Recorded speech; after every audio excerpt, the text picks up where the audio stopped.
You answered the letter. Now, like me, you are a part of this place. Hello everyone, Science Viking here, and it is time to return to the depths of the Darkest Dungeon. Let's see, what hero classes would be useful?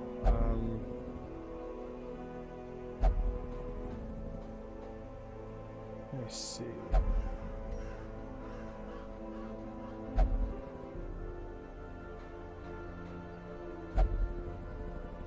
I'm not really sure what specifically I need more of. Honestly, I'll just get the 3 level 1 people, because that way I can combine them with the one guy who's level 2, and I should be able to get them at least up to level 2 before Castilian over here reaches level 3. Tortured and reclusive.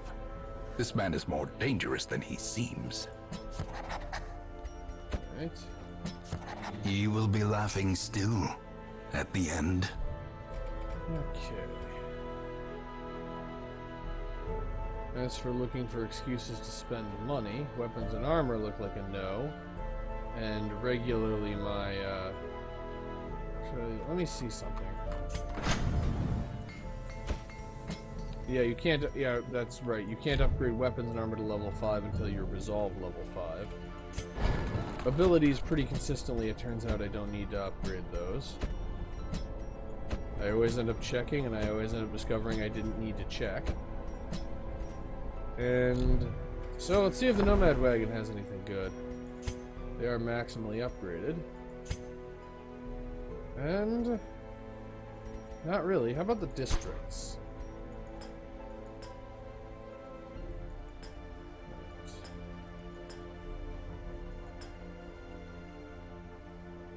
So if I had 55 more crests, I could create the Puppet Theater, which actually would be pretty useful. So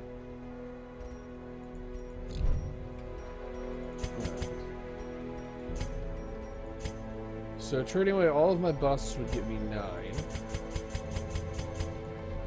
Trading away all of my portraits would get me up to 39.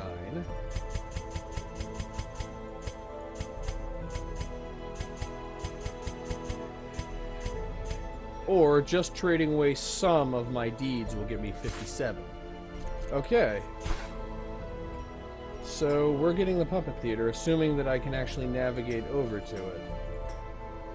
Okay. And the arrow keys don't help, so I actually have to click on the tiny sliver of pixels that is the, that is this section. Or that is the arrow and not just the clicking on the bar.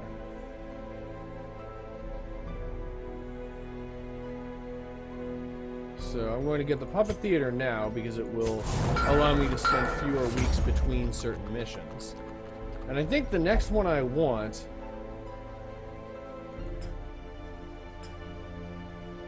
is either the Training Ring or the House of the Yellow Hand.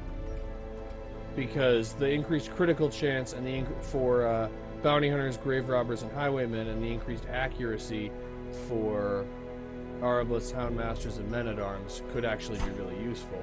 And I've just remembered what I was holding out for when it came to heroes, which is I don't have a bounty hunter, and I wanted to have a bounty hunter, and that's why I hadn't accepted anyone. But I just filled up. Oh, I still haven't completely filled up, so I have space if I discover there's a bounty hunter in here that I want. But it's time to go on a mission. And that mission is to kill the Shrieker. Because we've lost a lot of trinkets, some of them were really good, it's time to get them back.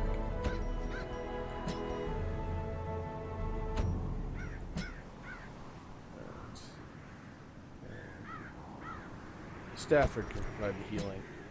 Alright.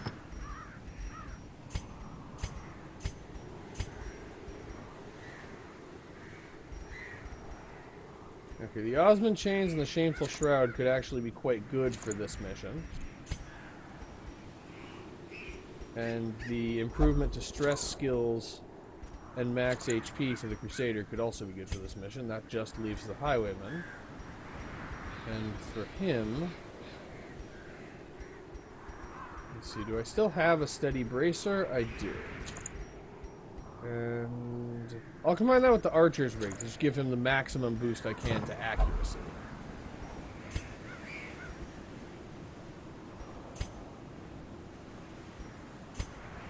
Alright.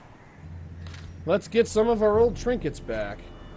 Because that's the actual reason why I'm going on this mission. Alright, no point in food, just bandages and antivenom. Stop flickering over there. Alright, let's do this.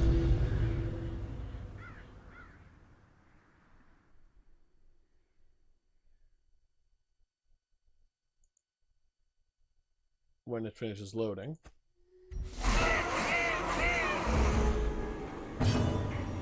And transform. Transform and roll out. And I was going straight in with slam.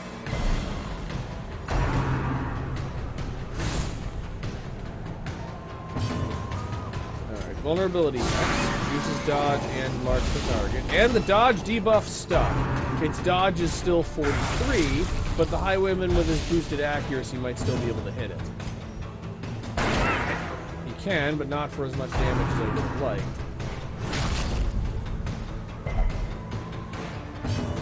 Alright, with the Crusader, I'm gonna go with Smite.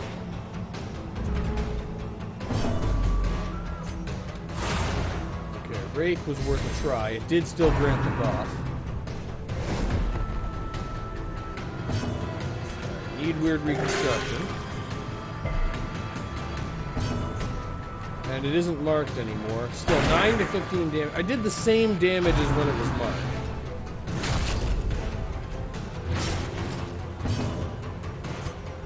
Right, continuing with Smite. We are wearing it down, but I don't know how much longer we have before it leaves.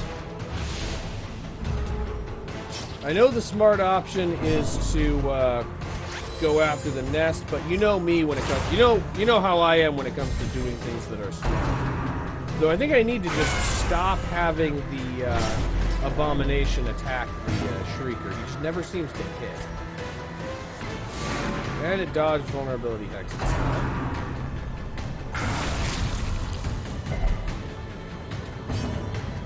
Let's see if it dodges pistol shot. It does. Okay.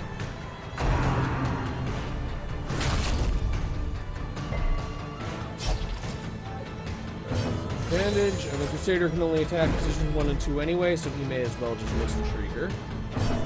But Rage can hit position 3, so I'm just going to have the Abomination focus on destroying the thatch, or the nest. Weird reconstruction.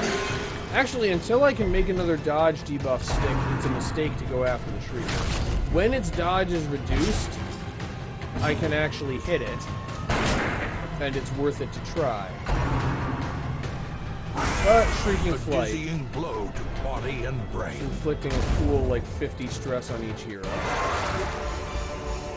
But as victories mount, so too will resistance. Return to the hamlet. We did survive,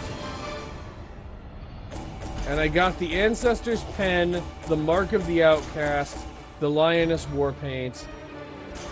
It's worth it just for those. Got some new quirks. Corvid's Blindness. Oh, lovely. I mean, it replaced Compulsive, which was also bad, but I'm gonna need to get rid of that. The Ague. That's a bad disease. Stress Faster is good. And a Creeping Cough, which is also pretty bad. Our family name, once so well regarded, is now barely whispered aloud by decent folk. I guess that's why we talk about our family name so loudly. Okay, and get the 2 diseases treating. The heroes that, Touche has a disease. What disease does she have? Vertigo. That is bad, but she also has a really high stress. I'll treat the disease first. Well, let's also get the afflicted people some stress treatment.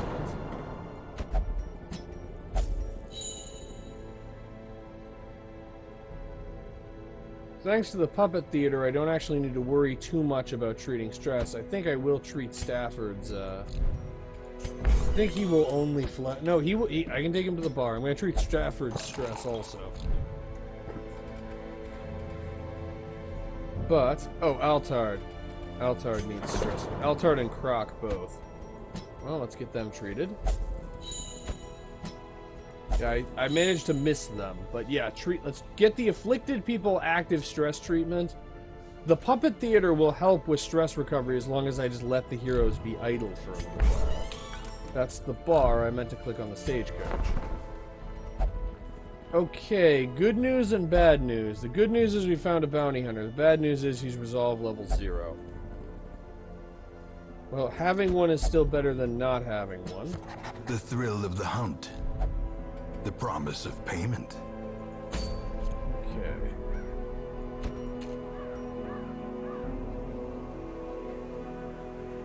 Oh.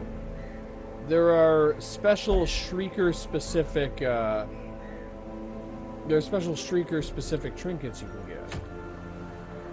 I could also do a medium-level Shrieker quest and get even more of my lost trinkets back, but the problem with that is that I'd still have to spend money on stress treatment, and we're kind of broke right now.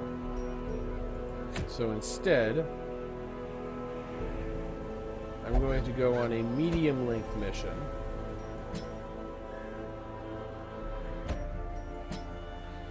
With not a very good team composition, but I'm doing it anyway, to level up the noobs. Unequip all trinkets. Still, getting the Lioness Warpaint and the Mark of the Outcast back is really valuable.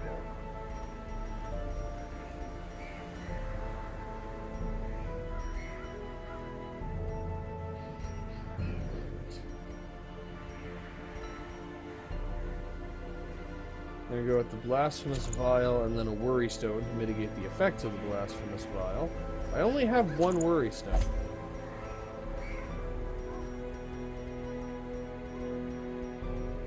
For the Abomination, I'll get the Lock of Fury and the Protected Padlock to mitigate the damage, to mitigate the max health reduction from the Lock of Fury. And yeah, the Bounty Hunter gets the Crime Lord's Molars and the Vengeful Kill list.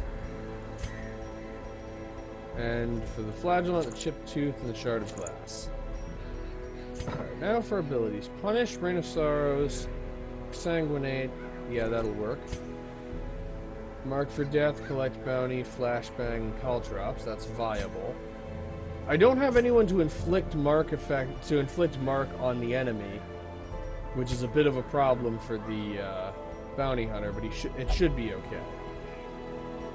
I mean, the issue is there's no one who is low enough level to go on this mission who can mark targets, so I just kind of have to deal with it. Let's bring a decent amount of food. This should be enough. A handful of shovels. I will not forget the torches. The antivenom, the bandages, a couple medicinal herbs, a key or two, and there we go. I'll bring one fewer antivenom. Okay. I don't know that given how close I am to the end of the expedition, I don't know that I'll have a use for these guys. Are teeming with pelagic nightmares. They must be flushed out. That is, I don't know that these heroes will make it to a level where I can actually use them for a plot important quest before I just finish the game. But right now I need more money anyway, and so I may as well do this mission. I need money, and I need to stall for time to allow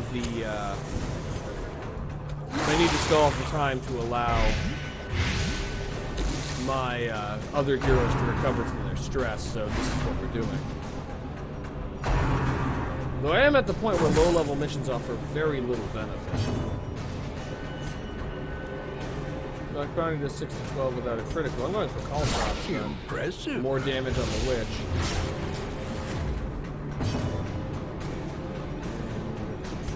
Punish, because once the brawler is bleeding, the bounty hunter deals more damage to him. It's like budget mark.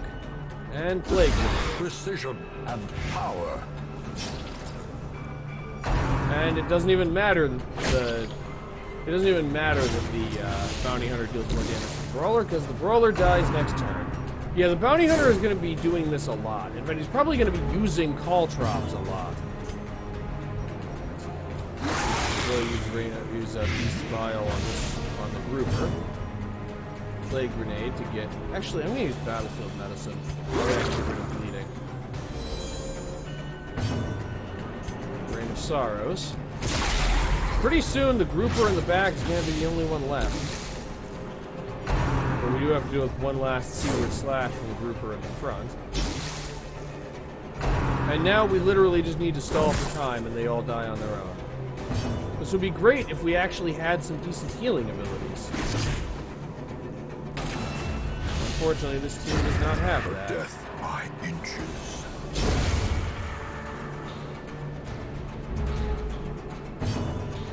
May as well use Collect Bounty on this one. And it's a miss. Slowly, gently. This is how a life is And taken. Absolution restores hit points.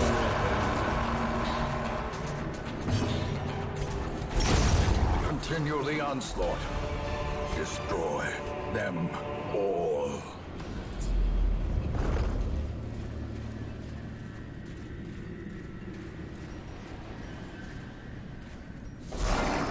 Ah, Thrall. Did you know that they explode if left for too long?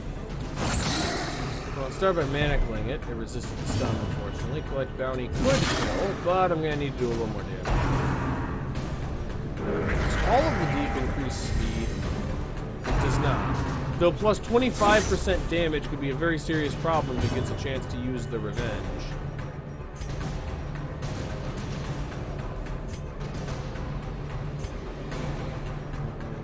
I'm gonna go for blinding gas on the guy with the healing abilities to stun him. Alright, punish the thrall. Disadvantage. Or I Give guess them no punish quarter. yourself in front of the thrall, because that's what the punish animation actually is. Okay, this time we actually have a stun. Punish the guy in the back, because that will kill him.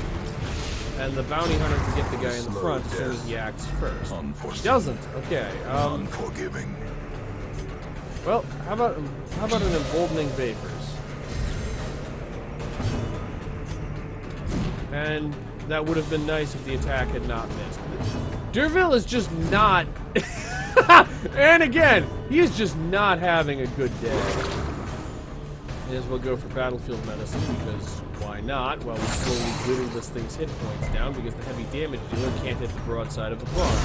Are we sure he's not just a leper who's wearing the bounty hunter outfit? Foolish horrors. Brought low and driven into the mud.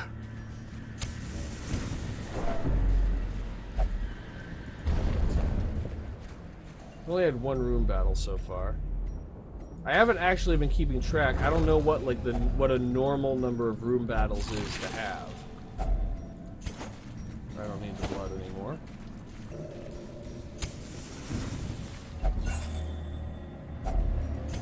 But yeah, these guys are basically they aren't even the B team or the C team at this point. These guys are basically there just to procure Ancient funding for the rest of the traps lie in wait, operation. unsprung and thirsting for blood. You know, normally I'd make a joke about how a mechanical device can't thirst, but honestly, with the tentacle monsters, I'd say it's pretty appropriate. Beast Vial.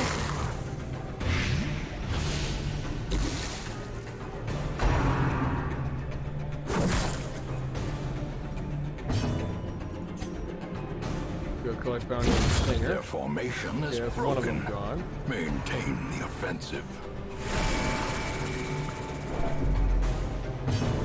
Plague Grenade. A powerful blow. Big Plague Grenade.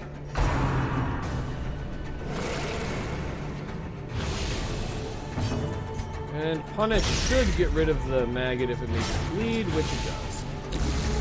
In fact, it bleeds for the maggot's entire health pool. So, yeah, Punish is a pretty reliable way of getting rid of the maggots. And it used Call of the Deep. Wait, even if it used Sea Breeze, it wouldn't matter because it's bleeding for its entire maximum health pool.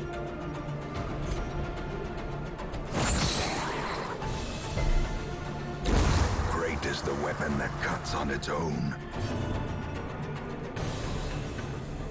Unfortunately, this is a flagellant without any of his healing, without his one healing ability.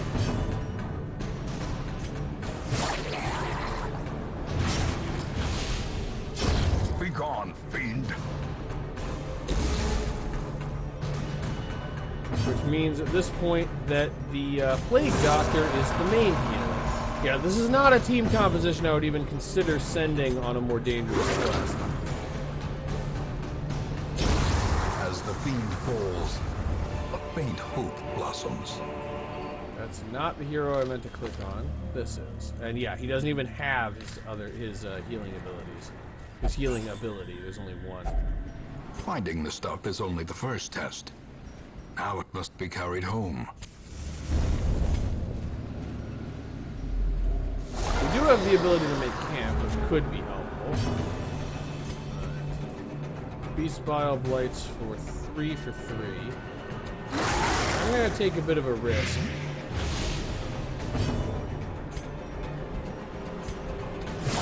Caltrops.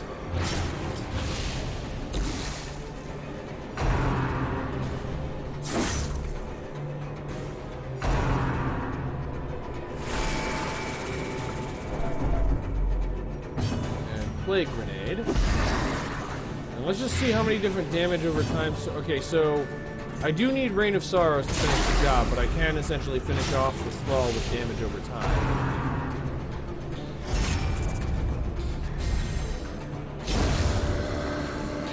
Okay, that's the end of the Thrall, but we still have to deal with the Grouper. It's also the end of the Shaman, but we still have to deal with the Grouper. Well, Beast Vile will get rid of the Guardian. We'll start damaging the Guardian. On the one hand, we have to wait until the defended status wears off before we can do anything. No, we don't. Flat. Oh, yeah. That was an emotional roller coaster, but okay, he's stunned. The guarded status is gone. Which means I can just finish him. Masterfully executed. I strike for the light. On the other hand, he still has 58% protection, so this is going to be a bit of a thing. Taking him out is going to be a bit of a process. Mark for Death, which I believe also reduces protection if the debuff hits. It does. Sticking with Battlefield Medicine because I need an opportunity to get some healing, though I'm not sure I can out-heal this guy's damage. Well, I kind of can because I have access to Exsanguinate.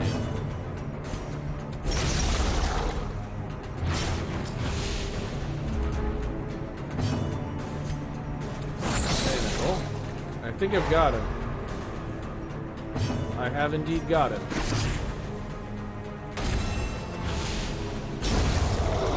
Didn't even need to use Collect Bounty. Remind yourself that overconfidence is a slow and insidious killer.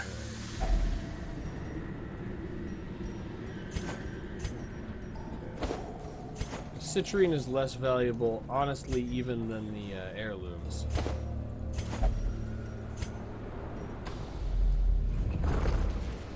Whoa. We have yet to have scouting Ambushed this by mission. foul invention. This is what happens when the noobs go on an adventure.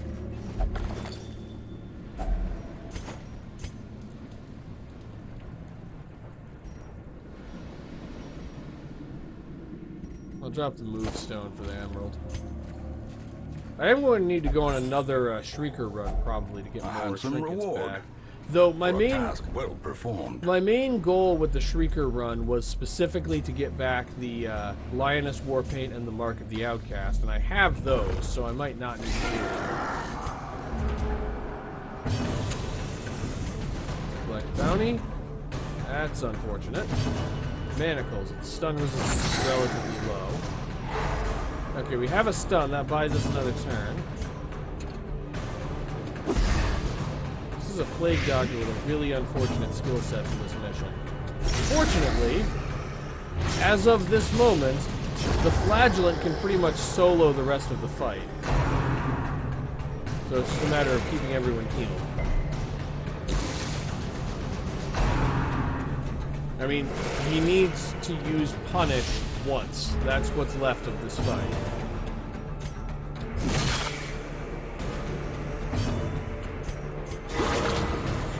stick with battlefield medicine. So far, we're also at the point where no one is going to need stress treatment after this, which is nice. And go for absolutely the meager health healing that it does offer. Seize this momentum. Push on to the task's end.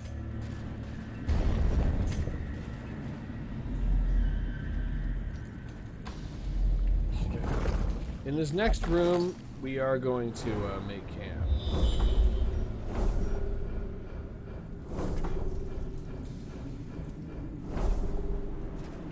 Never mind. In the previous room, we are going to make camp, because the next room is the last room battle. So we may as well clear up some inventory space, get the stress levels as low as we can, and get some actual healing. Vulnerable. Rats in a maze.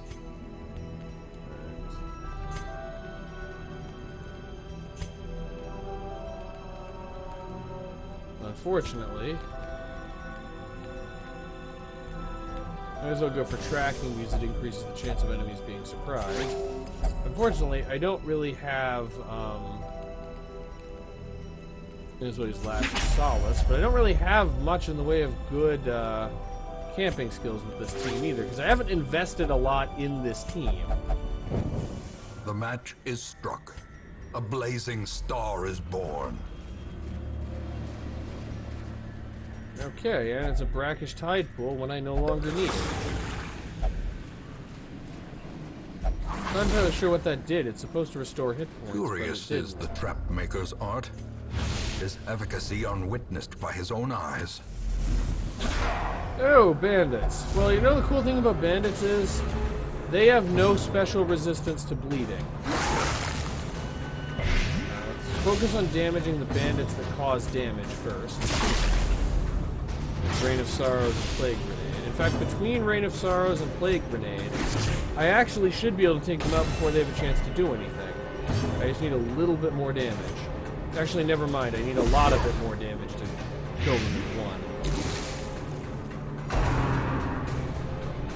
So, these two guys get to act once, but they're essentially already dead, and now I just need to focus on Bloodletter, who is poisoned and marked. You know, I'm not an expert on this kind of thing, but I'm thinking this fight won't really be that hard.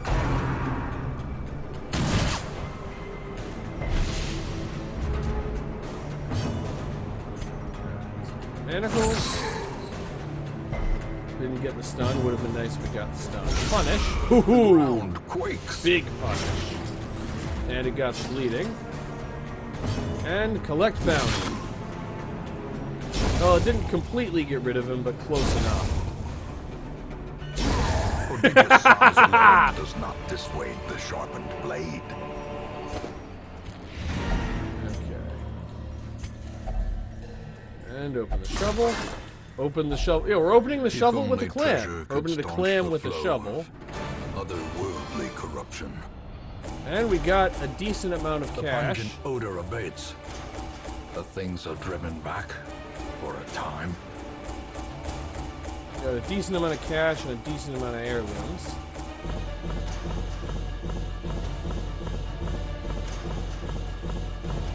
Though there's not much worth upgrading except getting districts, so it'll be a while before I have enough heirlooms to do anything of substance.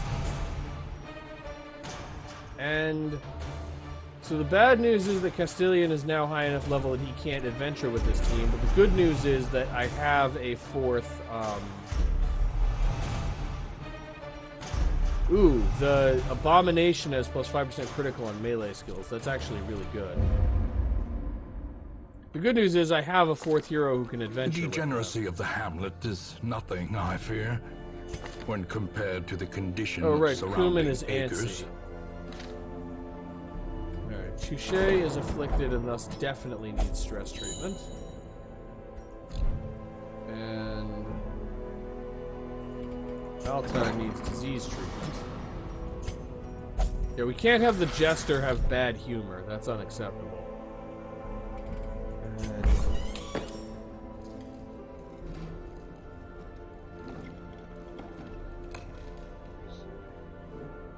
Goliath's stress is 76. Petramol's is 63. Let's at least get Foliot some treatment. I'm not sure about Petramel yet. He can't go on a mission, but he could potentially just, chill.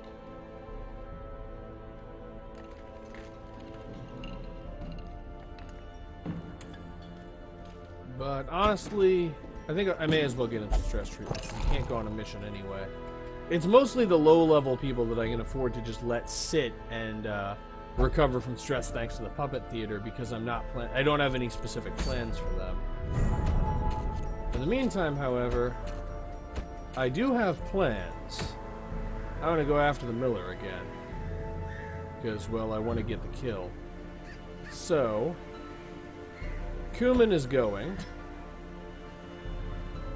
I need a main healer, so Frossart is going. The question is who else to bring. Mark Exploitation isn't really good for dealing with the Miller. The champion level Jester is currently being treated for his bad humor, so he can't go.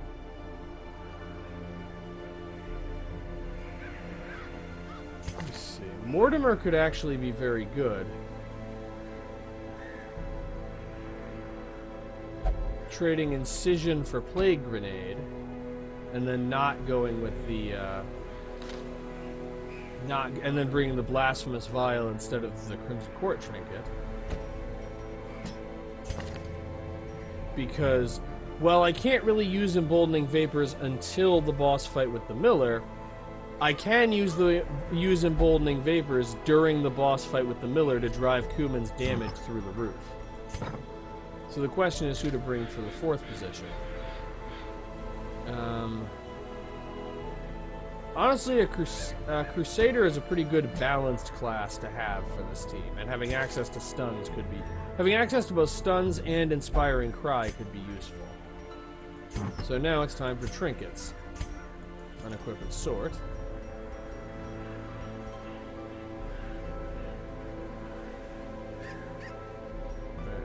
So, let me see. Oh, and I have a Slugger Vessel. Frossart is a Slugger Vessel. That's actually going to be useful for something I have planned later. However, I'll go with Junia's Head and a Worry Stone, since I still have one of those. However, this means that I can't really safely use the Blasphemous Vial because of the stress increase.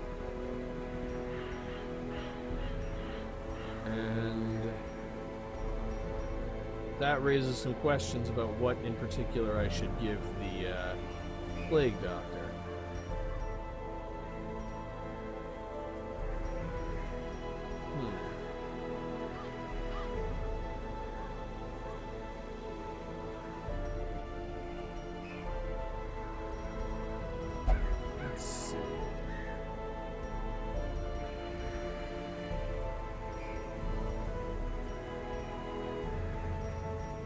So I'll go for a Steady Bracer just for accuracy, and then...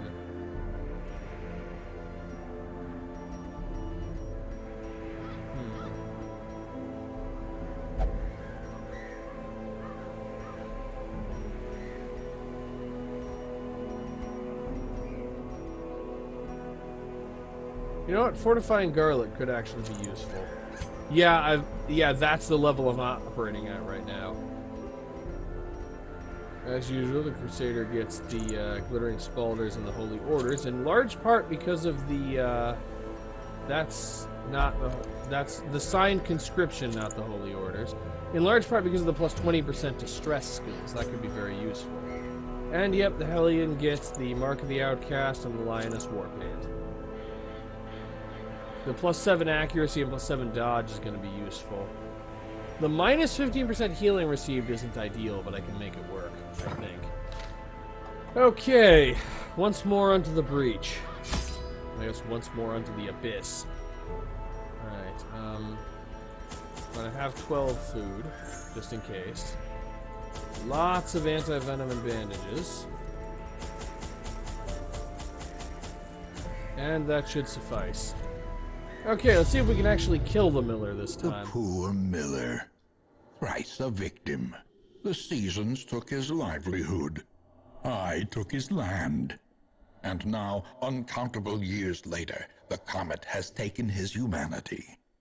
My only regret is that I did not live to see that shoddy mill smashed to pieces by the miraculous bounty I reaped from beyond the void.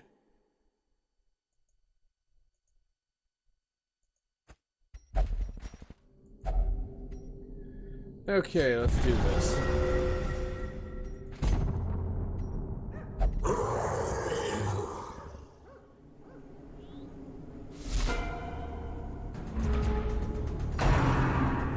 Alright, Stir the Rabble doesn't consume his action, he just has the ability to do that once around.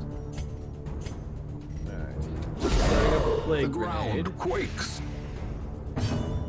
And combine that with Iron Swan because the Foreman is the only dangerous enemy here.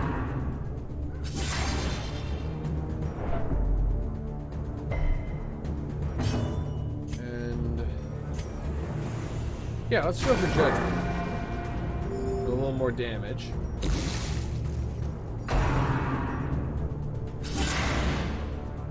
And because we already have some stress, but we have the damage kind of under control right now, I'm going to go straight for Inspiring Cry to get some stress reduction.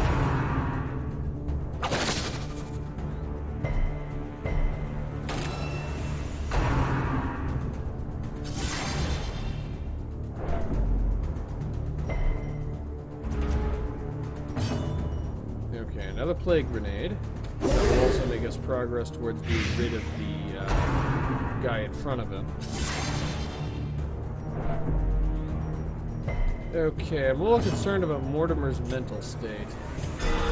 Whoa, get some big healing on the Hellion.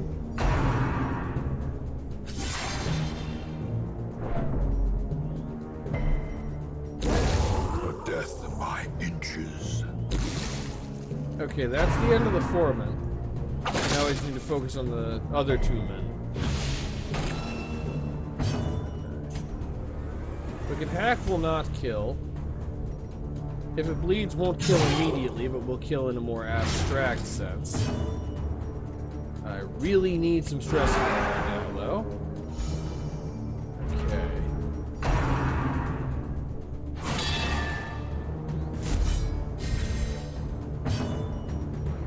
And Noxious Blast on the guy in the front. Reducing his accuracy would also be nice, since we're apparently going to be stuck with him for a little while.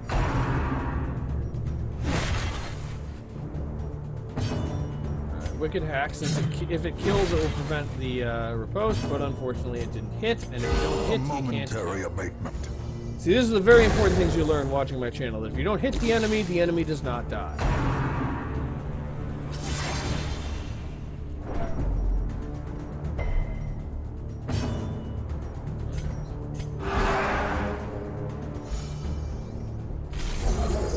Oh, we have a Herald. Plague Grenade to remove the last of these. Unsuccessfully. If it bleeds to... No, it won't bleed. Let's just... And yet another miss followed by a riposte. We've been having a lot of those. Just ripostes just are my nemesis right now.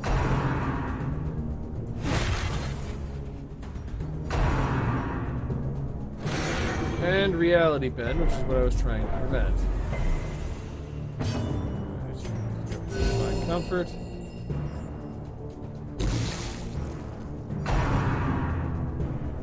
Great, and he uses Pause from Labor, which is going to heal him enough that he'll survive the Blight.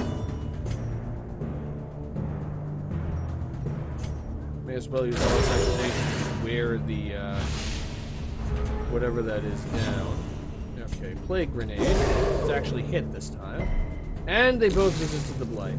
They only have 90% Blight resistance, but that is apparently enough.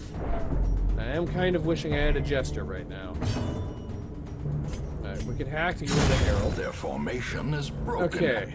Maintain the offensive. And Judgment to get rid of this guy. Continue the onslaught. Destroy them all.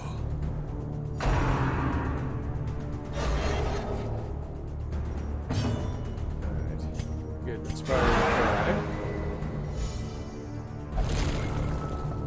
And we have our first seed of madness. Noxiously blast the farmhand. And wickedly hack the aberration. Executed with impunity. Alright, now let's see if we can dazzle him with some light. Okay, he's stunned and blighted for 7. That's the end. We have some time to get some stress healing in now.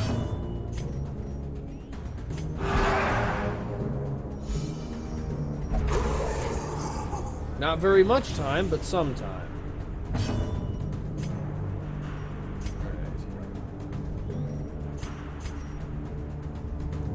So we're gonna go for if it bleeds this middle back guy, because that got him.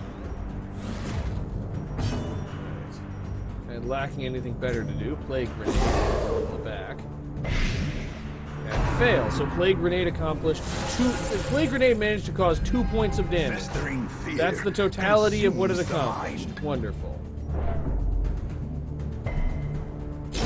Great is the weapon that cuts on its own. Dazzle the farmhand. I'm kind of wishing I brought illumination, honestly. The slow death. Unforeseen. Unforgiving. Okay, I have Zealous Accusation, but it's only in stealth for 1 more round, and I really need Inspiring Cry right now. I am basically just using the Crusader as a budget jester. Alright, Noxious Blast on this guy. The accuracy debuff is as important as the, Alright, I'm going for Adrenaline Rush, because I'm sick, because this guy is stunned and blighted for 7 for 3, so he will die before he gets another action. So instead I'm just going to power up. I was hoping I would avoid using Roots. Oh, Roots doesn't reduce your speed for the entire quest like I thought it did. It only reduces it temporarily. Alright, 100% stun resistance can be overcome, and we did it. Alright, sticking with Inspiring Cry for the Crusader. But because of Adrenaline Rush, I still won't have enough firepower to kill this thing because I have to hit it with, whatever the name of the ability I just used is. Help me out here, people who aren't actually here right now. The problem is because it moved back, I couldn't hit it with Wicked Hack, and without Wicked Hack, I didn't have enough damage.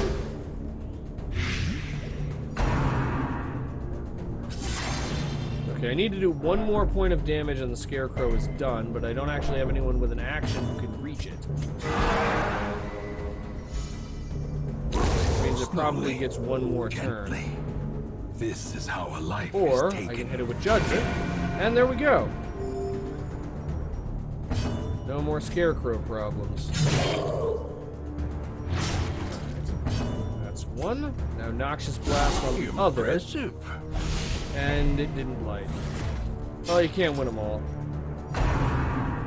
Okay, what was Ceaseless Labor instead of Sow the Seeds? That's good. As the fiend falls, and Zealous Accusation, and that also failed. I had a plan and everything, and then it all went wrong. Okay, now we have the Sleeper's Dream. We're not getting any more kills in this round. Battle behind, battle ahead. But okay, only the Crusader is missing any hit points. Oh, take up the hatchet, blow off some steam. This is stress reduction. Well, in that case, that goes to the Vestal because she has the most stress.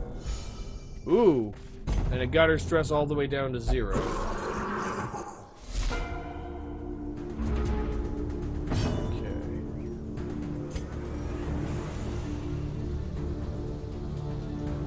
I'm going to go for Noxious Blast on the Herald. Such a terrible assault and it cannot be accomplished left nothing. unanswered. Maybe I should have used Plague Grenade.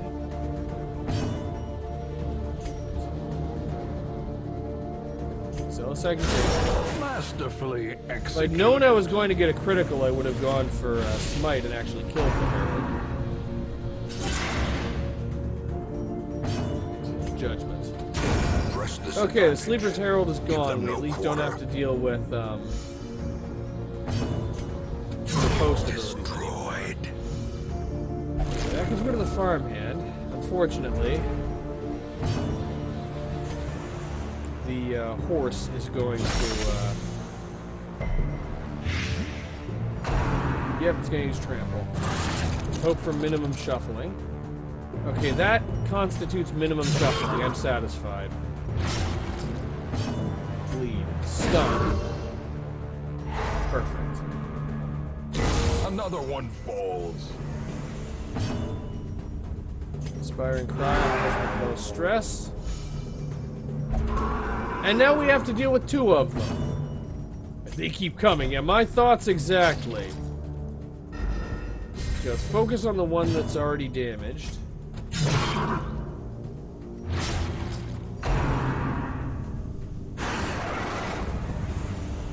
Okay, the one that's already damaged is now no longer a threat. So let's just go for the healing. Because it can use... Because the damaged one can use its paw the ground, but it will then die before it gets a chance to use trample. Alright, we're back in formation, just in time to be hit with trample again. If anything, I should have deliberately stayed out of formation so it's less likely to matter. Oh, it had other options to attack with. Alright, stun the one in the front. I said stun the one in the front. I just can't have anything today, can I? Alright, Noxious Blast at least reduced its accuracy. And I can reach it with if it bleeds. Okay, good. Prodigious size alone does not dissuade the sharpened blade. Okay, it's using Paw the Ground, but there's at least a chance that it just misses this time. The wounds of war can be healed, but never hidden.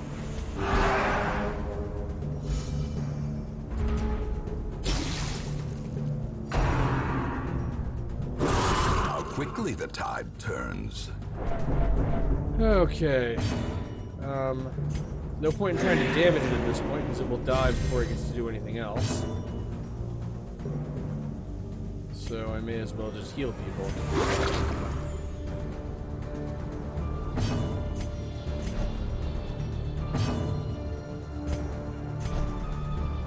Okay, now we're closer to being in formation.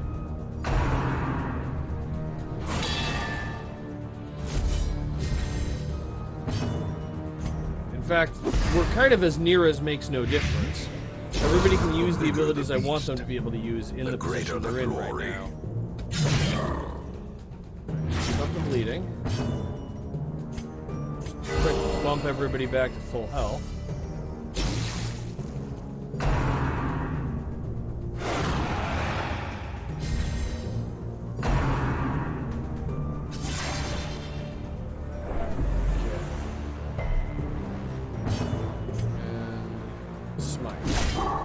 That should push the foreman down to the point where he dies next. He's 1 hit point away. Lovely.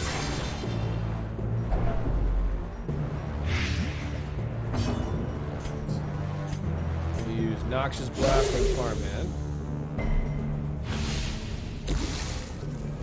Adrenaline Rush on Hellion.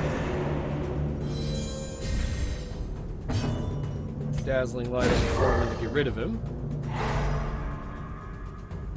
Confidence surges as the enemy crumbles. And Inspiring Cry on Hellion because we can't be having afflictions yet. Okay, we have a plow horse. Concentrate all fire on the horse. Not something I get to say very often.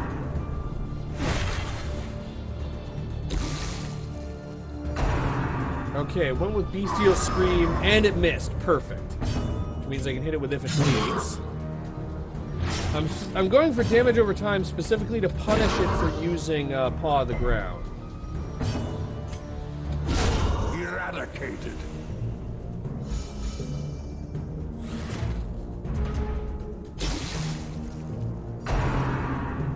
Unfortunately, its AI appears to be able to recognize that and not use Paw the Ground when I do that. Alright, let's Noxious Blast the Farmhand. Their blight resistance isn't even that high for a champion level quest, but blight keeps failing anyway. And judgment to get rid of the Farmhand. Thou art judged. Oh right, I should have used Battlefield Medicine because I can't use bandages. Oh, let's do it again.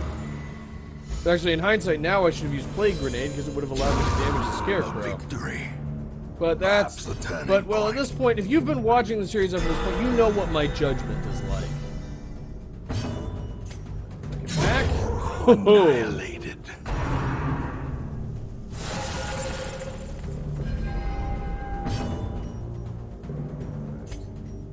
Now for Inspiring Cry. And we're almost to the next milestone. Another abomination cleansed from our lands.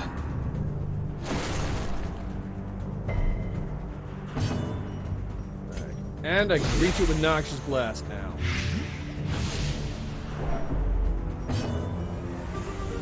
And I'm just going old school. I'm going for Judgment.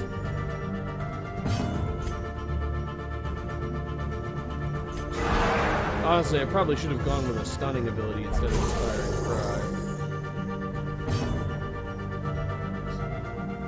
One more Noxious Blast and it's gone. Assuming it manages to blight, which it did. Okay, Wicked Hack won't kill without a critical, but nothing I have will. But with 2 hits, the Herald is gone too, leaving us with just the Farmhands.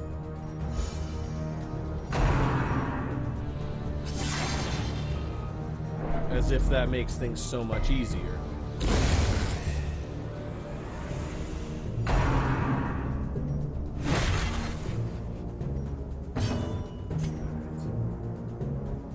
Start a smite. Oh, big smite. See if we can get rid of both the Farmhands before the Sleeper's Dream does its thing. Noxious Blast is a start. And Wicked Hack is a finish. Some good wide area healing. And Inspiring Cry on, yeah, Mortimer needs it. And now the Sleeper's Dream arrives. Protection 80%, dodge 1,000. A closer look, perhaps? Right. And a plentiful bounty. Nice big heal on everyone. And onward once again, and now the colors alter. Splendorous! I've never had that one before. Existence folds in on itself. Wait a second. Hero party effects. Plus 5% virtue chance, plus 20% stress skills.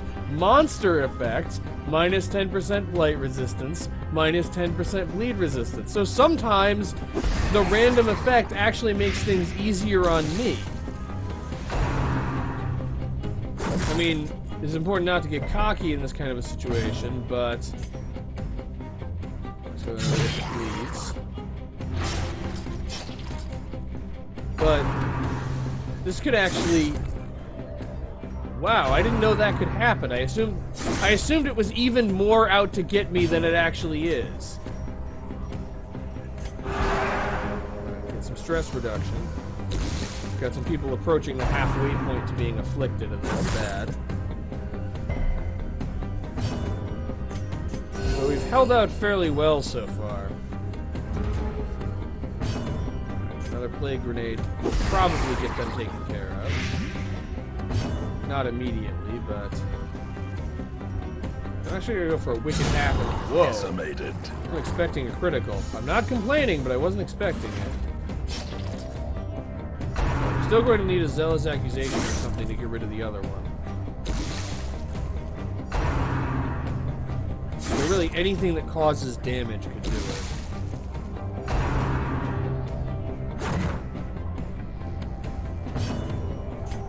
Big healing of the Hellion. Wounds of war can be healed.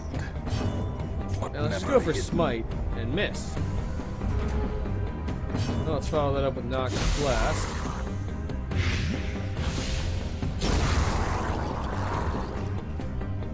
And the Plague Doctor is personally responsible for 3 of the 4 kills.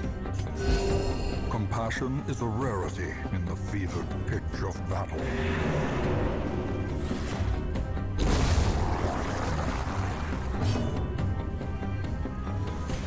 Inspiring Cry on whoever has the most stress. That's a 3-way tie. Well, the Vestal gets it.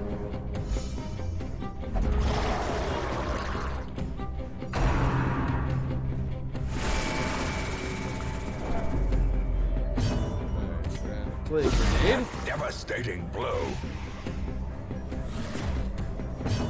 And if it bleeds.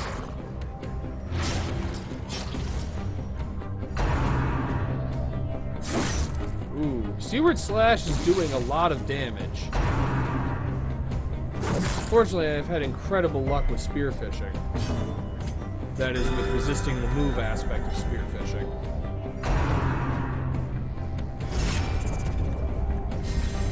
Okay.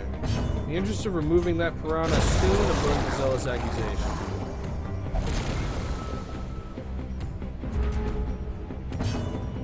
Another Plague Grenade. Well, the luck couldn't hold up forever. We are still blighted for a fair amount, though. Wicked Hack, both get some healing ink, get rid of the crystal.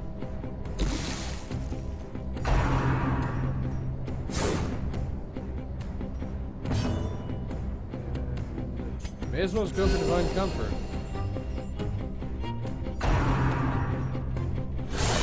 Grievous injury. Palpable fear. Go for a bandage. Our first bandage usage of the mission because we have battlefield medicine. Alright, continue with Inspiring Cry. The boost to stress skills is going to be pretty valuable. Okay, Armored Maggot. The solution for that is Noxious Blast. Though that means having the Plague Doctor ease up on the enemies in the back line.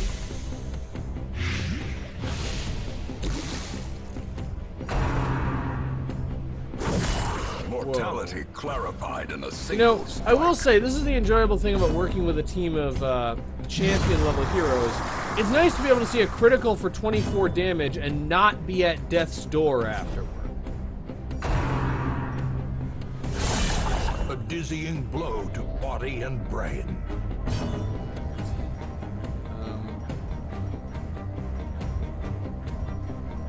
Not sure what to go with.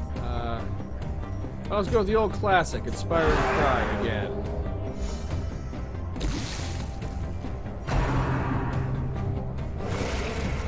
The downside to the amount of reliance on Blight that this team has is that it takes a while for the enemy to go down. Plague Grenade should actually get rid of the crystal. It will. If it bleeds, should get rid of the champion. Well, if it bleeds, will not get rid of the champion, but it will just begin wearing it down. We're doing a pretty good job of just not leaving behind corpses to be turned into crystals, though. And it's going with the almost meaningless Barnacle Barrier. It does increase its protection, but that matters very little when the team has this much damage over time. All it does is gives us more time to use Inspiring Cry.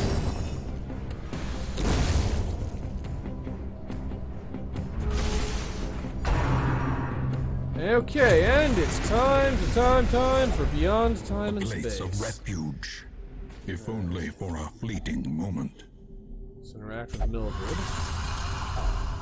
And I got a jute tapestry. Trinkets and baubles, paid for in blood. Though the downside of that interaction is I didn't get anything to heal or reduce stress. Filled with blood.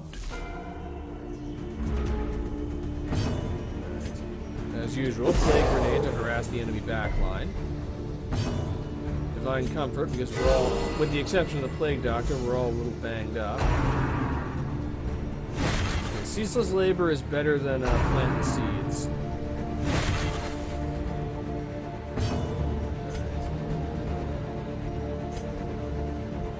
Okay, Wicked Hack has a chance to kill in one. For now, well, we're just dealing with farmhands and going to stick with Inspiring Cry for the Crusader. I could finish that guy off with Zealous Accusation, but I don't want to yet. In retrospect, I probably should have.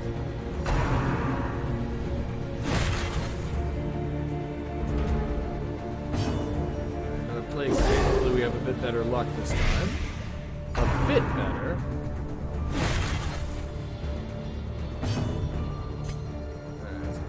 Let's go for Wicked Hack, get rid of this farmhand.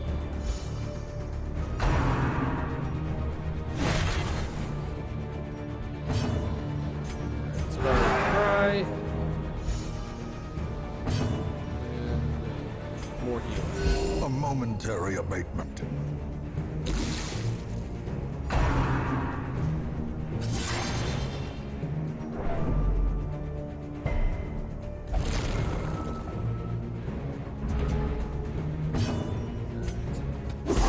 More plague grenades.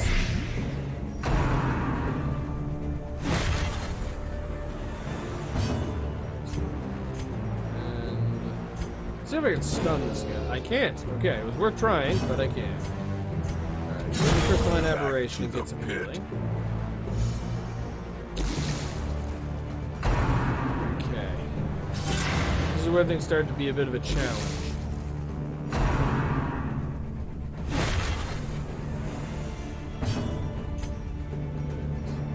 And it's the Plague Doctor again who has the most stress. Okay, we have a foreman.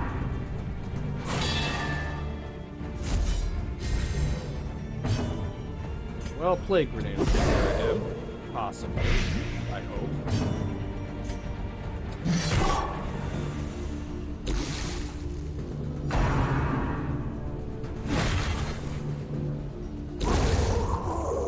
Okay, we're really making progress with the foreman. I say as an unrelated enemy dies. You know, I'm not even sure what I'm not even sure what I'm saying most of the time. You all should just ignore me. The wounds of war healing. can be healed. And a bit of never inspiring.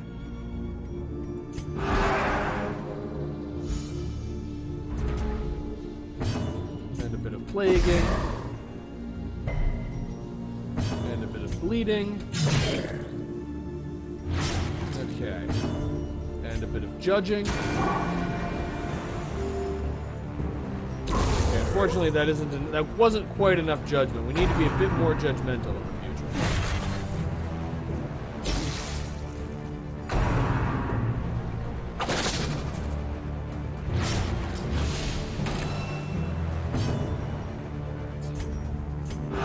Simple inspiring cry for a little bit. Oh, lovely, a plow horse. I guess this farmhand just gets to continue to live because he's less of a danger than the other enemies are. Noxious Blast, which also reduces the accuracy of trample, or it could theoretically have reduced the accuracy of trample. As long as we can hack in spite of the riposte. Bandage and some healing. Soothed. Sedated.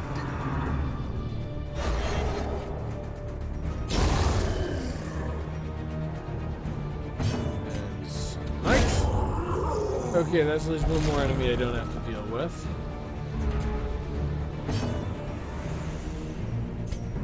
This will noxiously blast the aberration. Since it's blighted, it will die before it gets to explode.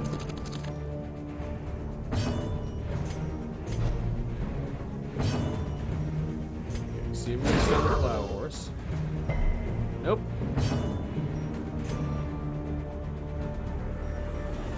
Who has the most stress? The Crusader himself does.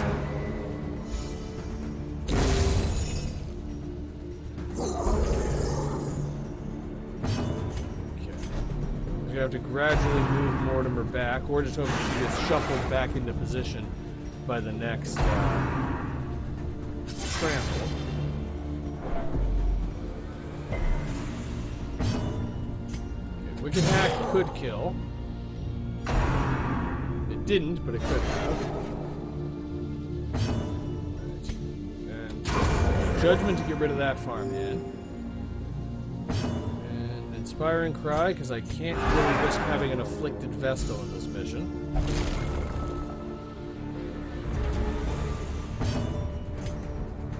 Noxious Blast to guarantee that the aberration is destroyed. And yeah, I'm just not even bothering getting back into position before I know that I'm about to be hit by trample. Slightest lapse in concentration. Focus on damaging the plow horse a little bit. Let's see if we stun it. Precision and power. Okay, finally a successful stun. Go for Inspiring Cry. We'll worry about formation once the plow horse is dead.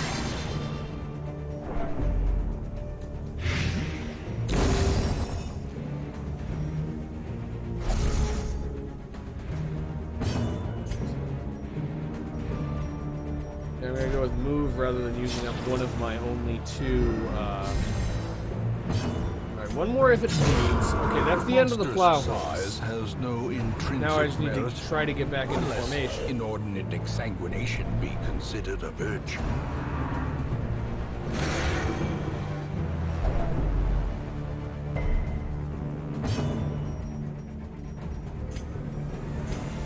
Inspiring cry on, yeah, the Vestal. The Vestal has the most stress. Antivenom. And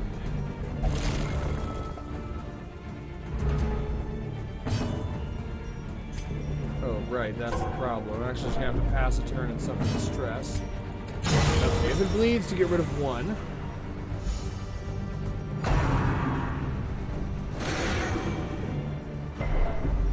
This is actually a really bad situation.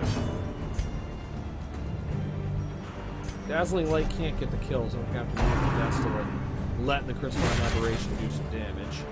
It's the first one I will have allowed to detonate.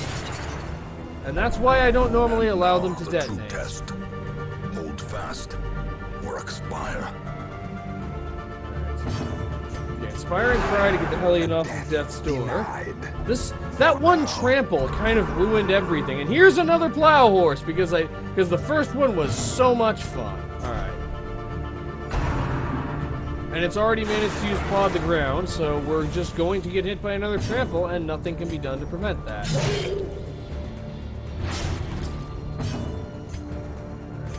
Big healing on the Hellion, though she'll probably be knocked onto Death's Door no matter what.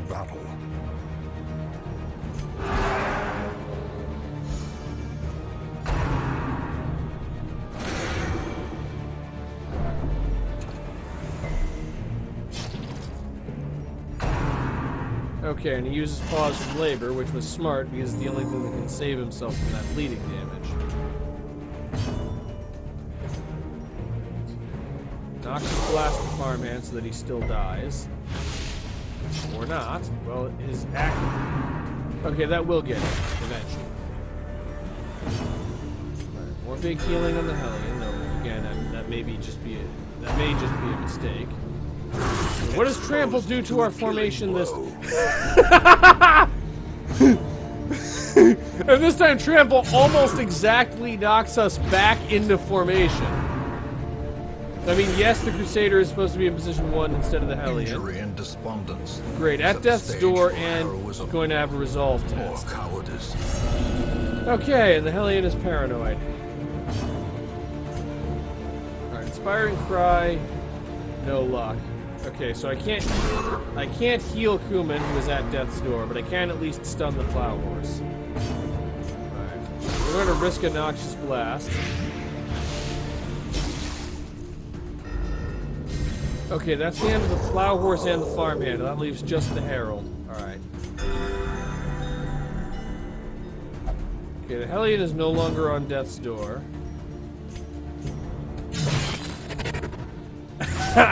And she rallies and gets rid of the Herald.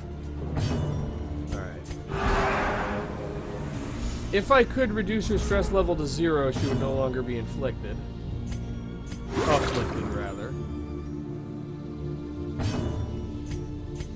So far I'm just going to go for healing abilities, no for a critical. Their cursed champion falls. Okay, and Inspiring Cry. I mean, I need to reduce her stress level by 80 in order for her affliction to end. And Beyond Time and Space. And it's the Miller's Heart. Safe from the comet's maddening light. For now. Right.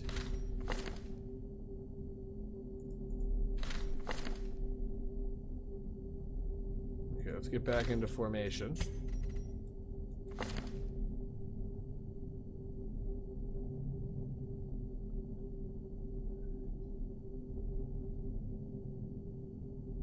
Okay, I don't believe nighttime ambushes are possible here. So let's make camp. Have enough food to A moment feast. of respite. A chance to steel oneself against the coming horrors. Going for Stand Tall because it will remove the mortality debuff. Well, that's unfortunate. Zealous Speech, which will reduce everyone's stress at least.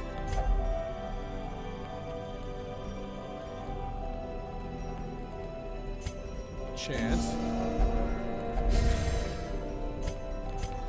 Okay, that's all we've got. That still leaves her at 47 stress, plus the... Never mind, 53 stress. Okay, so getting her stress level to 0 might be a pipe dream, but I am actually going to try. Gleeman. Which one is that? This just increases the probability of bleed, period.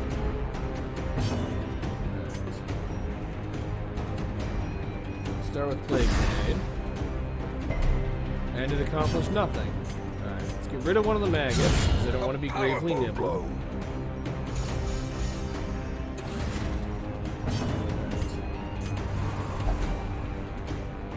Okay, so she's ever been... I guess the Hellion doesn't trust motivational speeches. Well, okay, let's just go... Let's heal someone else, then. And of course, okay, good. The Hellion was the one who dodged the horror effect. Returns even the Alright, see if we can stun the ghoul. Okay, that's at least some good news. Unfortunately, we're fighting against an enemy team composition that's really good at causing stress. Noxious Blast. a decisive pummeling. Some healing.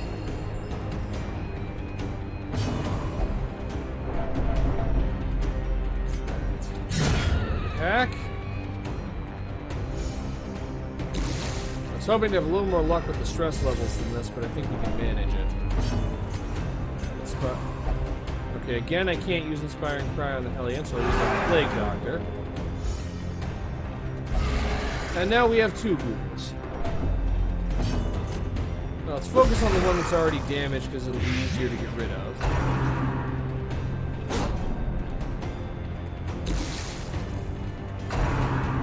And another howl, because we needed more stress, apparently. The horror. Just gonna go for healing, because critical healing gives stress reduction. Still use if it bleeds, and it will still reach. And this time she'll accept Inspiring Cry. Okay, it has 27, it is losing 18. I needed to take a little more damage. Okay, that actually didn't make a difference, but this much. There we go. Okay, that's one of them gone. Ooh, that was a nasty hit.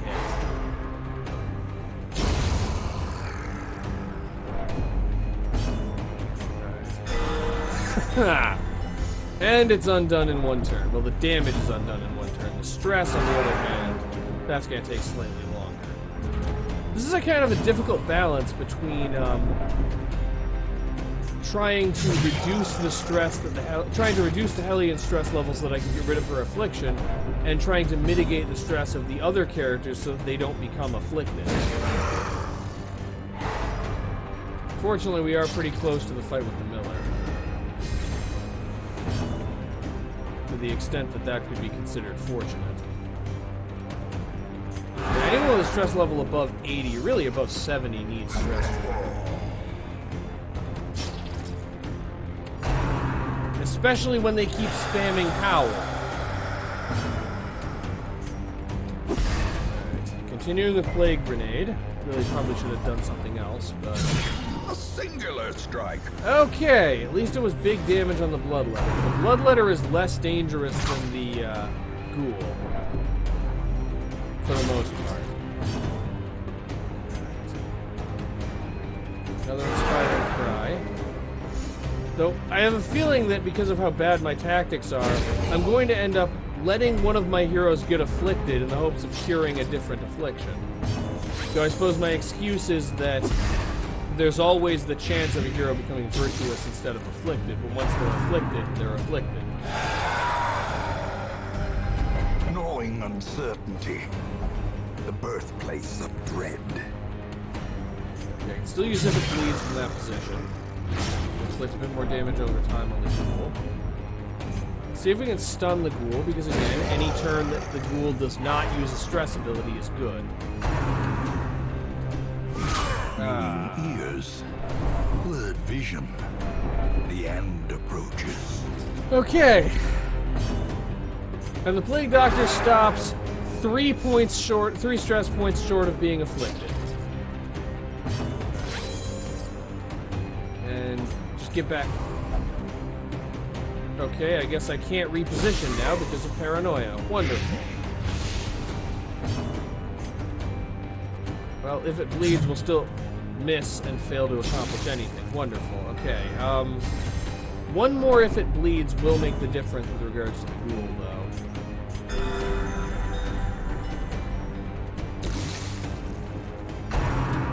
Rain of Whips. Does that cause stress? Well, it doesn't matter because it missed. Alright, Inspiring Cry. This time the Plague Doctor needs it.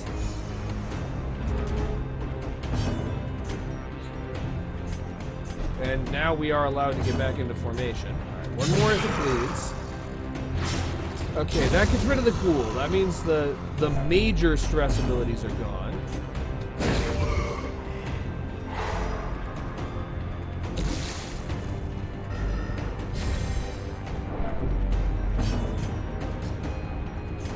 Unfortunately, the stress levels are getting dangerously high.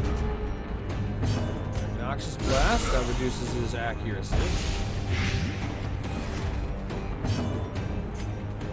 Adrenaline Rush, just because I want to draw this out a little more and get a little more stress healing.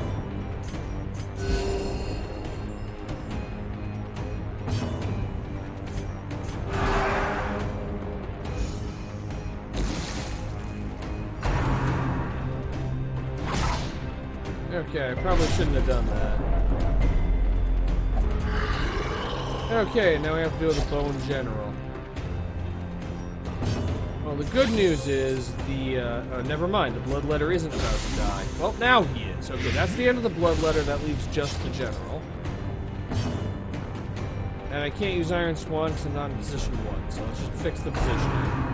And now we have to deal with okay, Ground Pound missed. Thank you. Thank you, Darkest Dungeon. I knew you didn't actually hate me. At least I don't think you actually hate me. Dazzling Light.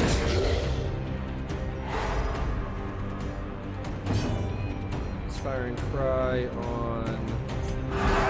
Yeah, stress levels above 80 need to be mitigated. Okay, Noxious Blast, because I need to start stacking accuracy debuffs off this thing. Bandage and a Wicked Hat.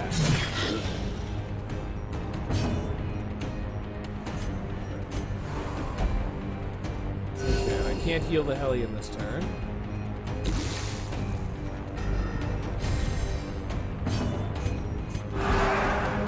Okay, whether or not I win this mission is ultimately going to be decided by what portion of my heroes wind up being virtuous as opposed to afflicted, I think.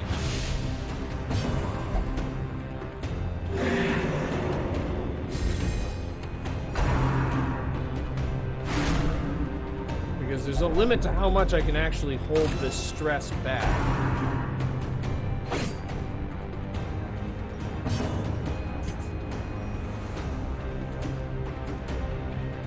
Okay, let's stun the champion because there's not much else the Vestal can do right now.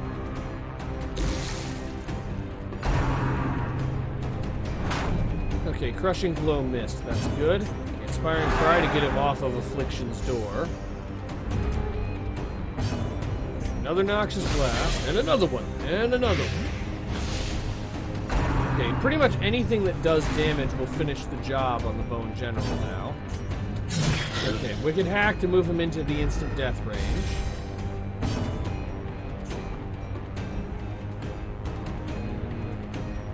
15% stun resistance. I'm going for Judgment on the Witch. That'll move her into the into one-shot range with actually a number of different things.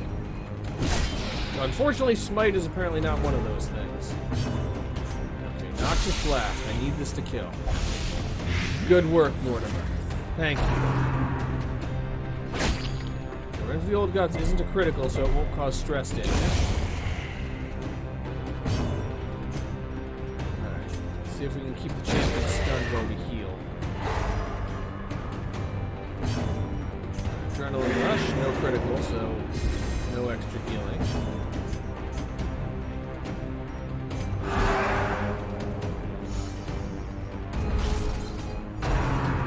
And beyond time and space, what interaction do we get this time? Resupply and Plentiful recover. bounty, so But no be stress quick. reduction. Okay. And with stress levels of 78, 72, 87, and 25, but already afflicted, we confront the miller. This is going to be The poor interesting. fool still stands, battered and broken as his precious mill. Okay. Okay, so I can't use Emboldening Vapors this turn, so Noxious Blast. But I can use Wicked Hack and if it bleeds. His bleed resistance is 240%, so Wicked Hack it is. And I'm gonna go for Smite. Didn't end up mattering. The Master Beckons. Okay, I can't allow the farmhand to live. I'm going to attempt to stun the miller to prevent him from using Winter's Breath. I failed.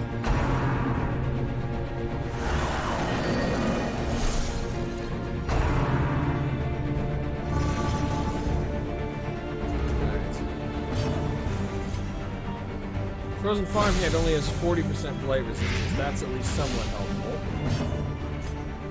Might not wicked. Wicked hack.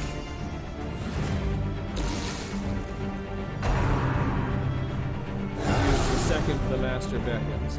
Okay, the Sleeper's Herald might be the least dangerous thing the Master can beckon, so I'm inclined to just leave it alive.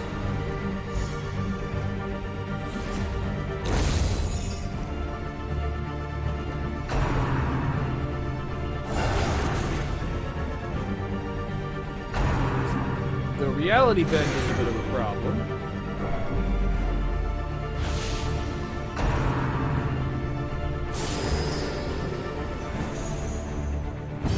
Okay, that isn't good. I'm gonna go for Inspiring Cry for now, because there isn't a lot else the Crusader can do in this situation.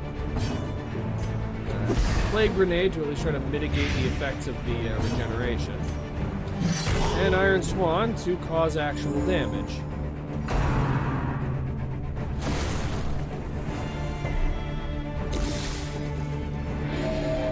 Oh, right. Restoration can critical, but damage over time not.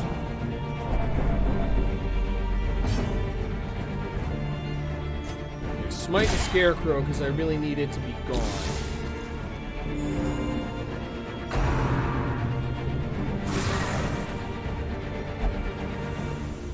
Alright. Gonna go for Divine Comfort.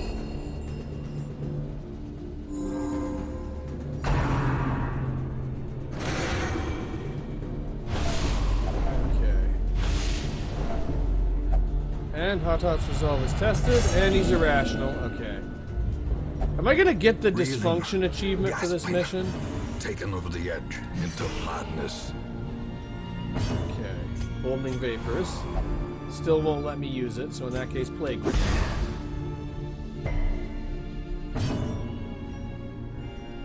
I'm just gonna stick with Divine Comfort. Okay, the Hellion refusing healing is, if anything, kind of helpful because it increases your damage output.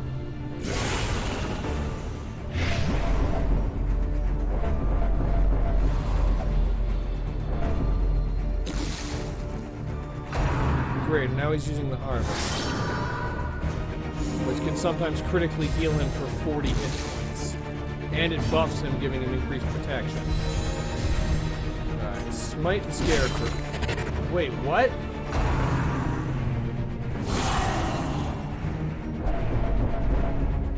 Okay, and another resolve check. And abusive. Okay, so that's 3 afflictions. Frustration and fury. More destructive than 100 cannons.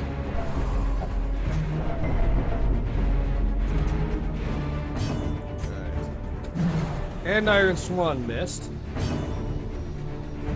Sticking with Emboldening Vapors. Okay, it finally lets me use Emboldening Vapors. Alright.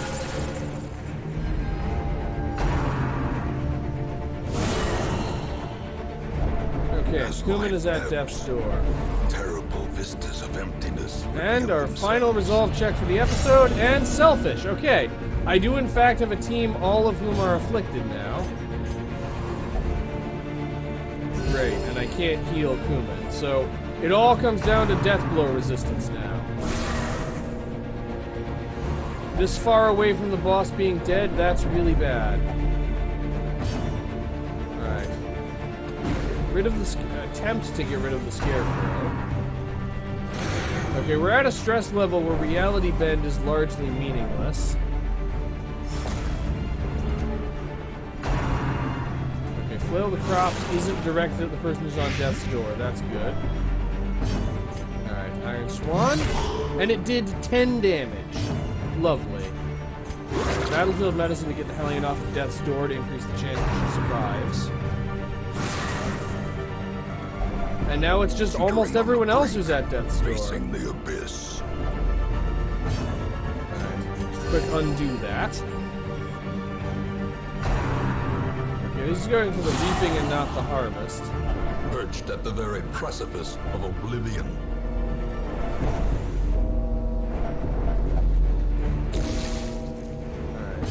Alright, anti-venom.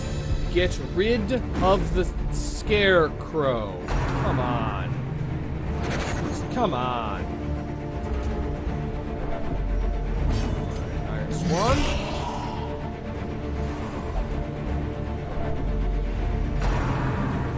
And it goes for Shard of Growth. You know, this really is my fault. I should have targeted down the Scarecrow. Oh wait, I did! It just didn't do anything because the Scarecrow is apparently invincible. And now he's using the Harvest, which is probably going to get a... Okay, it didn't get a critical, but it still healed him for an unbearably large amount of health.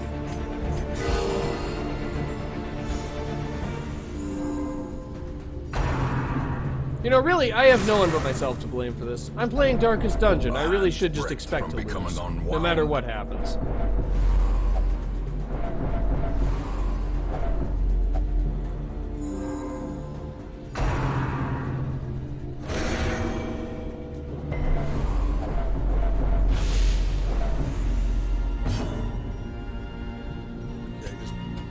Okay, the Scarecrow is finally gone. Thank you.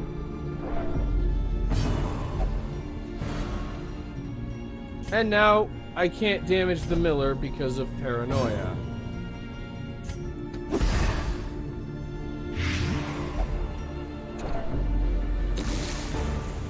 Okay, at least using the Master Beckons and not Harvest. But now I need to get rid of the Farmhand to really use Winter's Breath. Which is probably going to happen before any of my heroes gets a turn.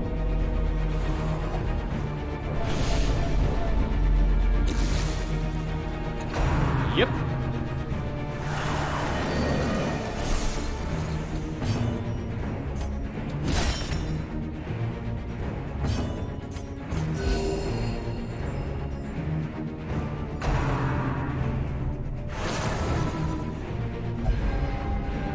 And we have our first heart attack.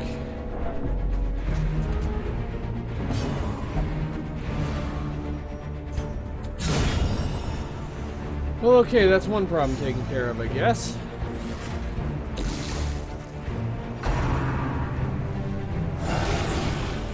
And another Scarecrow, which means more Restoration Shards. And infinite evasion, so I can't just kill the Scarecrow either. I mean, I can kill it eventually, but... Survival and our is first a death tenuous blow. proposition in this sprawling tomb. And our second death blow, thanks to a heart attack. And our third death blow, also This is thanks no to a place heart for the attack. weak or the foolhardy. Okay, we're just gonna get out of here. A setback, but not the end of things.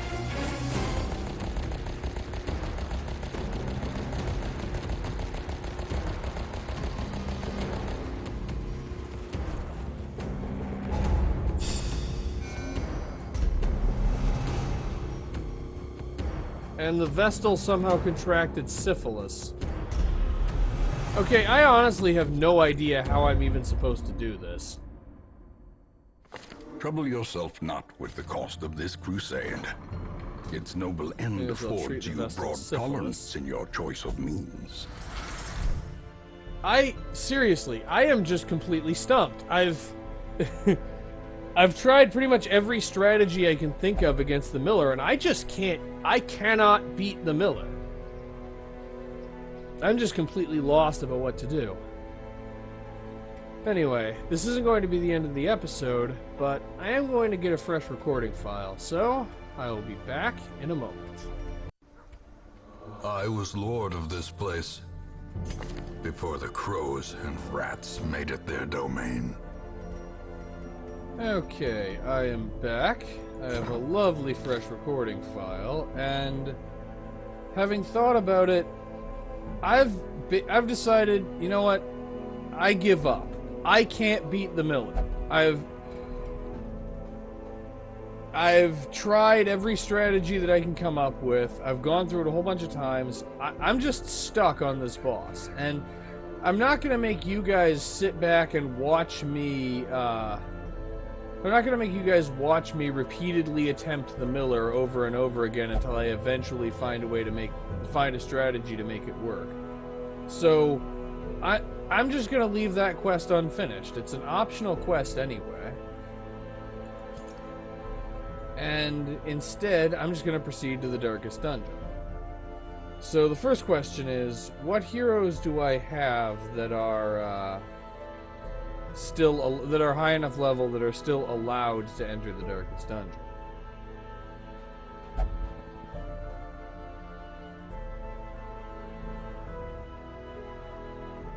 Okay.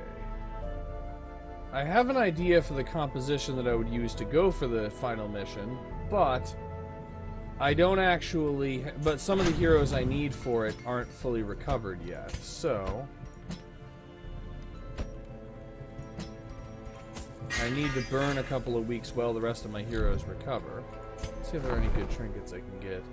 You know, a worry stone would be worth getting.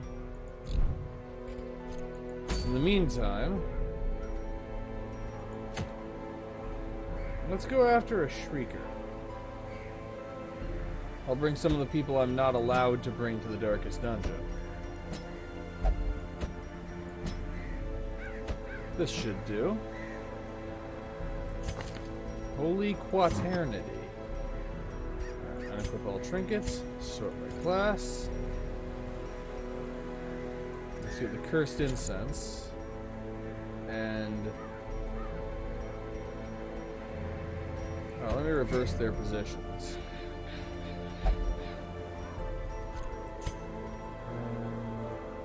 I'll get the Demon's Cauldron to get a further increase to the debuff chance, because I'm going to need to debuff enemies' accuracy. For the Vestal, I'm going to go for the Sacred Scroll and the Tome of Holy Healing, because this Vestal is just all about that healing. And then for the Highwayman and the Sharpening Sheath, and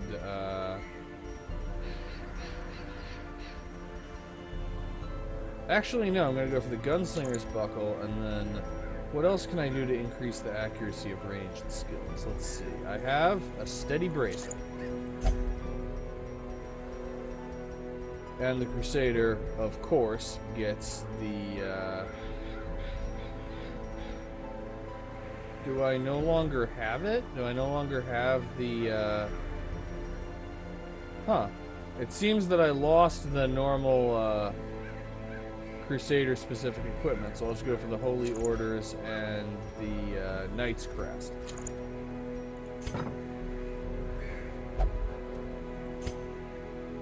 That's weird.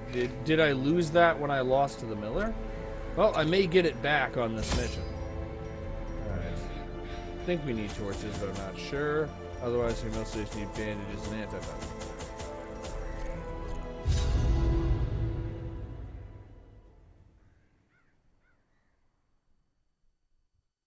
Survivors of this mission are sometimes rewarded with unique quirks for variable definitions of the word reward.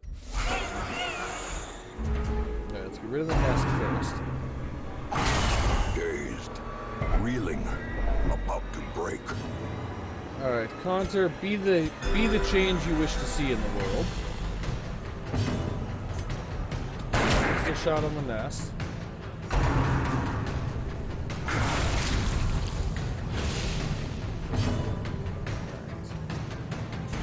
And vulnerability attacks on the nest.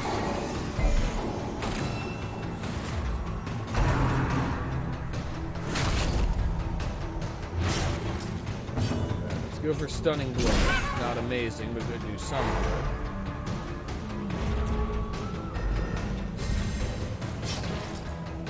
Okay, go for a bandage and a pistol shot.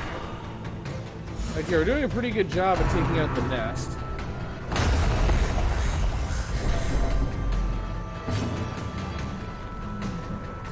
Go for weird reconstruction. Whoa, I wasn't expecting it to do that much healing. I'm not complaining, but I wasn't expecting that. Alright, Divine Grace. And this time I'm just going for Smite on Shrieker. Actually doing surprisingly okay damage. I mean, you need to kill the Shrieker very fast, so I don't know that I'll be able to.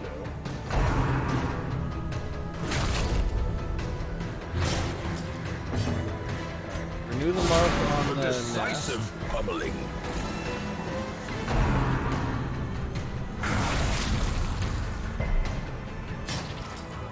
Alright, go for another bandage and some healing so the vessel doesn't die. And smite on the Shrieker. And yeah, now we're starting to see the accuracy that we have come to expect when fighting the Shrieker.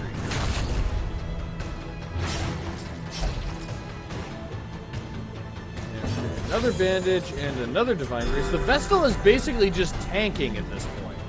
She's just taking all the damage and then healing herself. Confusion, nerves, Pistol shot. and panic. Okay, one more shot and we're rid of the nest. So, they only have 60% move resistance. I can use Demon's Pull to bring it within range of the Crusader so I can smite it.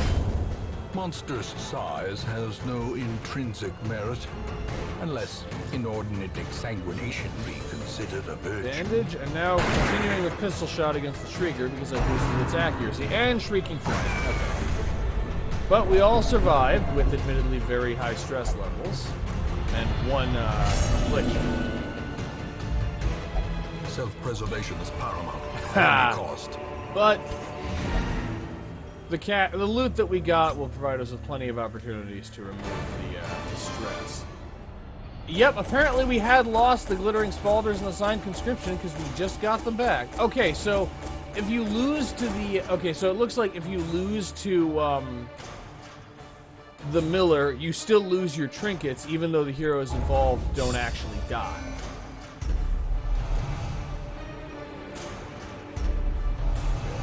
Ah, Corvid's Grace. That actually is a reward. Increased dodge and move resistance. And Conter has tetanus.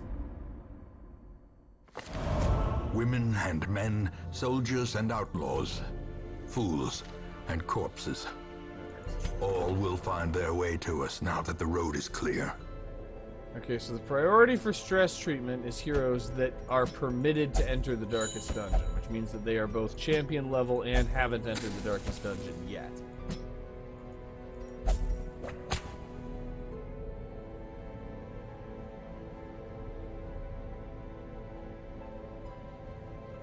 Everyone else goes after that.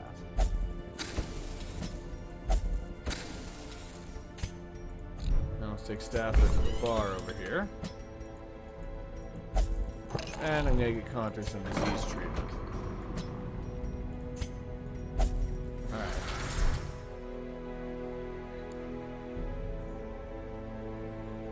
New recruits aren't terribly important at this late stage, but they could still be useful depending on what they are. I'll take the Highwayman and the Abomination. Elusive, evasive, persistent. Righteous traits for a rogue. Okay. And now, because some of the heroes that I need for the final mission are still receiving stress treatment, I'm gonna need to burn another week.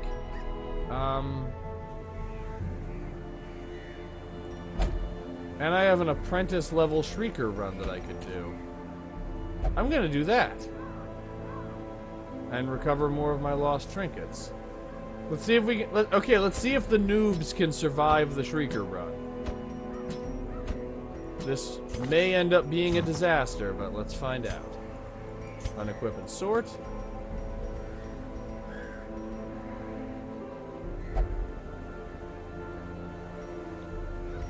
Okay, let's go with the Bright Tambourine and the Lucky Dice. Not amazing, but decent. Let's go with the Dissection Kit for the Plague Doctor. Actually, can the Plague Doctor use Incision in position 3? Yes. In that case, let's drop Battlefield Medicine in favor of Incision. I don't need Battlefield Medicine when I can easily just stock up on... bandages and anti-venom because this is such a short mission. Alright, and for you, the Osmond Chains and the Shameful Shroud, because you are going in position 1. And for you, yep, the Vengeful Kill List and the Crime Lord's Molars. And that's the positioning that I'm going for. Okay. Let's see if we can do this. Alright, I found no need for torches, so let's just go for bandages and antivenom. Bring plenty of both. Okay, and Novice Shrieker Run. Go! I've actually never done this before.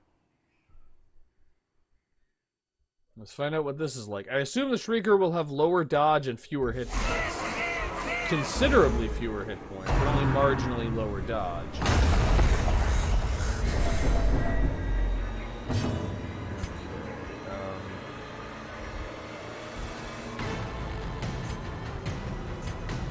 Let's just collect bounty on the nest for now. Battle Ballad to boost accuracy and critical chance. Inspiration. Emboldening Vapors, specifically on the Abomination, to boost damage.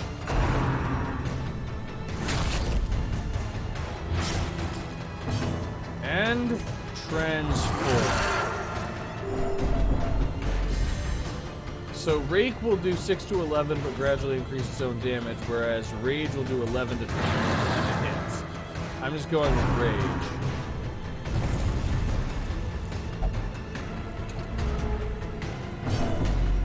And continuing with Rage.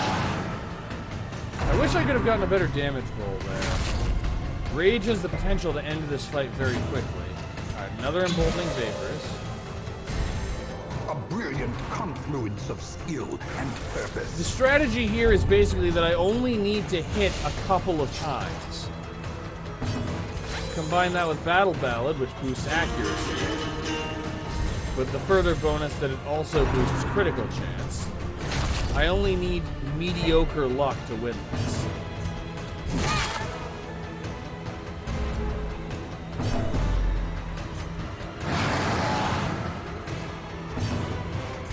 I mean, I just took away around a third of the Shrieker's health in a single hit.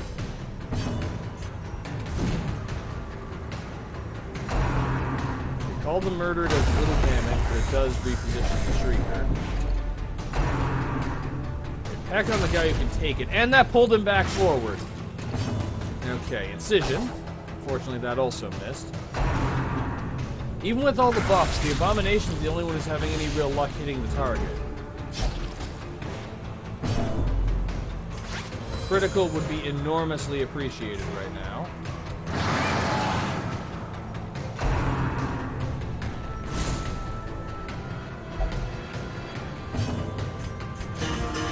Honestly, actually, the other heroes managing to actually hit the enemy would also be quite appreciated right now. Please cause bleeding, please cause bleeding. Thank you.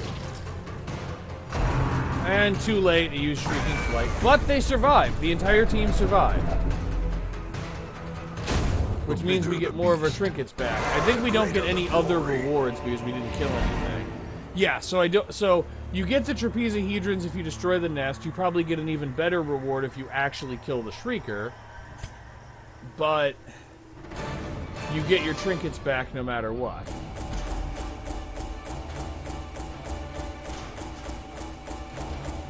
That's actually a decent haul. I also actually got some experience.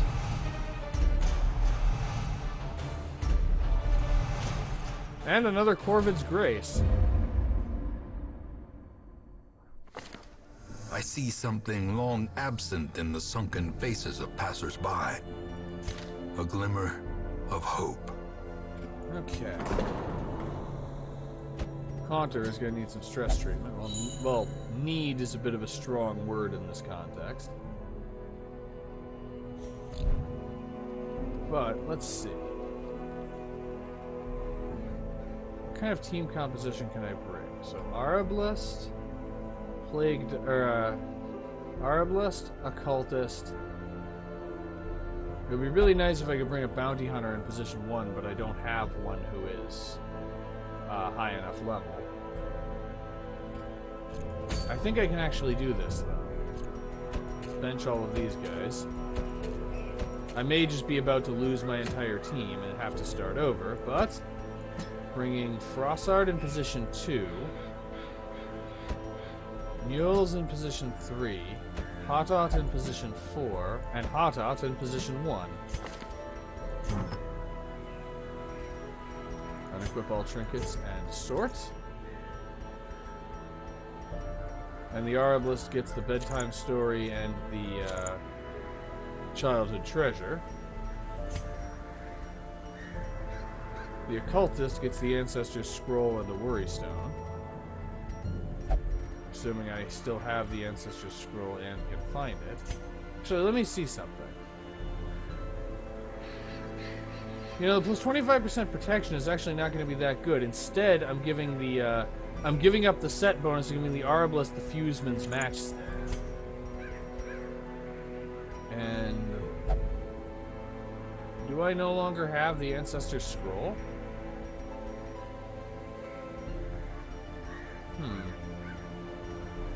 I know I unequipped everything. Portrait pen, mustache cream.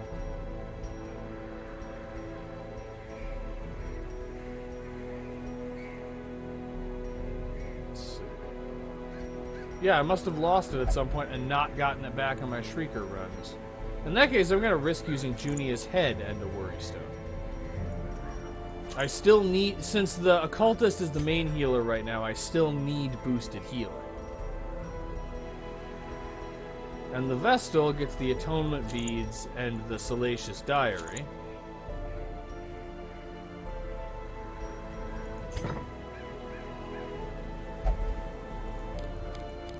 And now brings Mace Bash, Hand of Light, Divine Comfort, and Dazzling Light. And you can probably guess what I'm going to give the Crusader, now that I have them again. Okay, this is a very defense-oriented team, which may not be ideal. I may be about to lose horribly. But I do have a plan. How far back does... Let's trade Rallying Flare for Sniper's Mark, but I hope that I won't need to use it. And for you, Sacrificial Stab, Weakening Curse, Weird Reconstruction, and Vulnerability Hex. Okay, this is the most viable final mission team that I can put together with the heroes I have access to. Actually, let me see. Do I have equipment that increases... You know...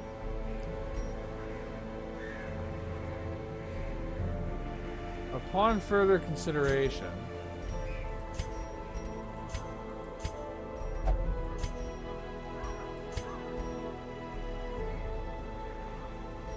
Vivial, the leper, is actually a better choice.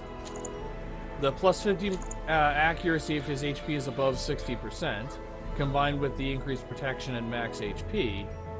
And since he is an Eldritch Slayer, he has increased accuracy versus Eldritch, which I'm fairly certain the final boss is. He's actually a better choice for this one. Okay, let's find out if I'm making a horrible mistake. Alright, bring a decent amount of torches. This is a short mission, so we don't need a lot of anything other than anti-venom and bandages. but I'm bringing every bit of anti-venom and every bandage that they let me bring. I don't need to buy any additional food. 8 should be enough. Okay. Let's find out if we can do this. And I forgot about this. The hint is just silence.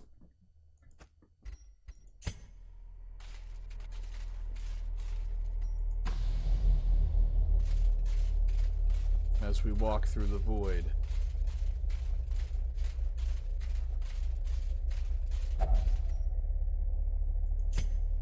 In all my terrible researches, what I sought was a glimpse behind the veil, a crumb of cosmic truth.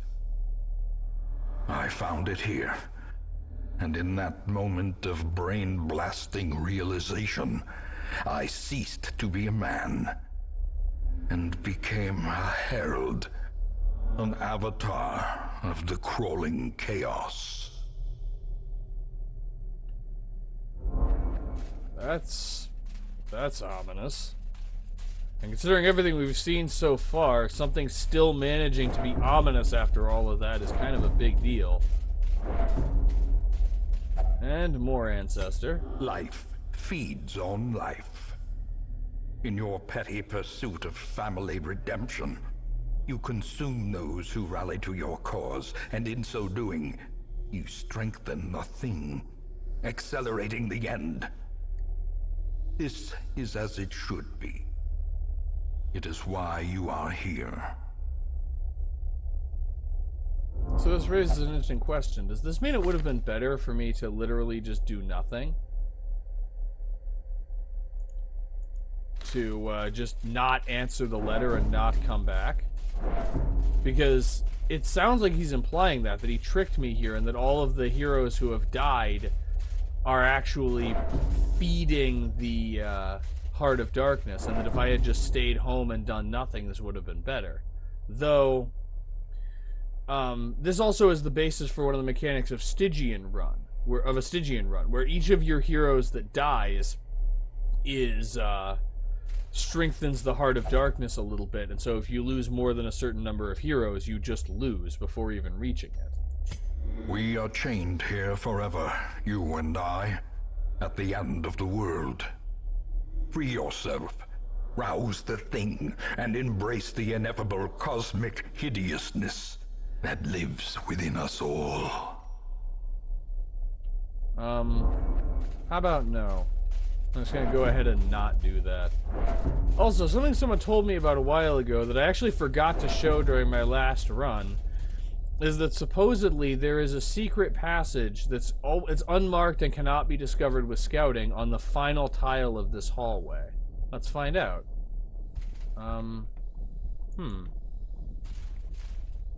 Doesn't seem to work. It's possible that I've been tricked. It's also possible that I'm just doing it wrong. I can't really know for certain. Anyway, let's confront the Heart of Darkness. You still foolishly consider yourself an entity separate from the whole. I know better. And I will show you. Okay, perfect replication. Oh, I can damage these somehow. Alright. And I go with Hand of Light. Chop. Haha. Okay, that's one of them gone.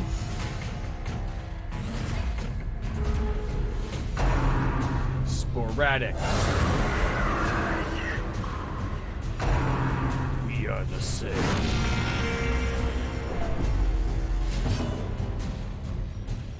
Okay, sniper shot on the one that still has an action.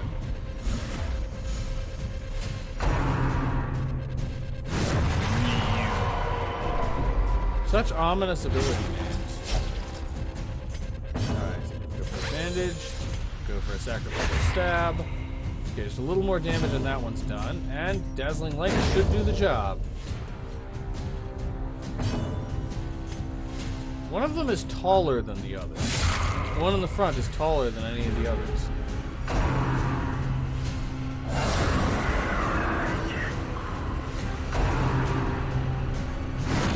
Sporadic reproduction. I don't remember the specifics of this fight very well. I remember that eventually you get to a point where, so close to a kill. I have a plan. Use Bola to finish one off while damaging another. You eventually get to a point where he starts making imperfect copies. And then you target the imperfect copy, but I don't know that I'm there yet.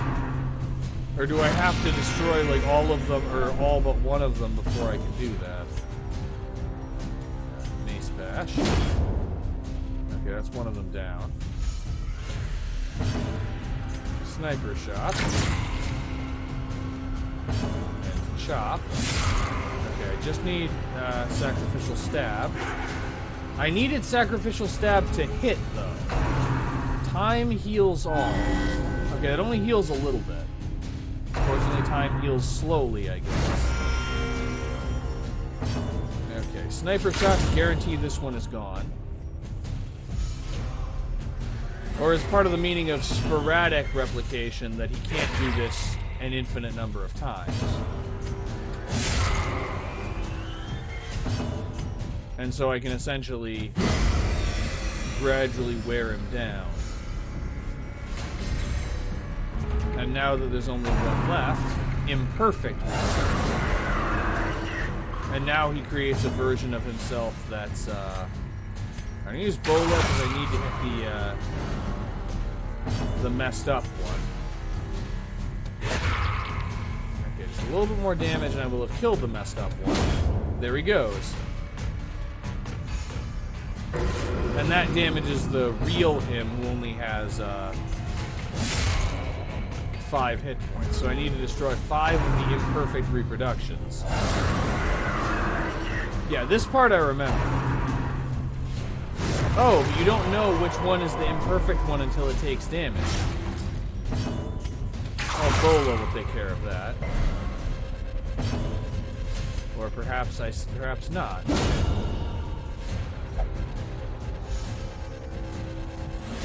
So this is new. I don't actually remember this working this way. There should be a messed up looking one, but there isn't.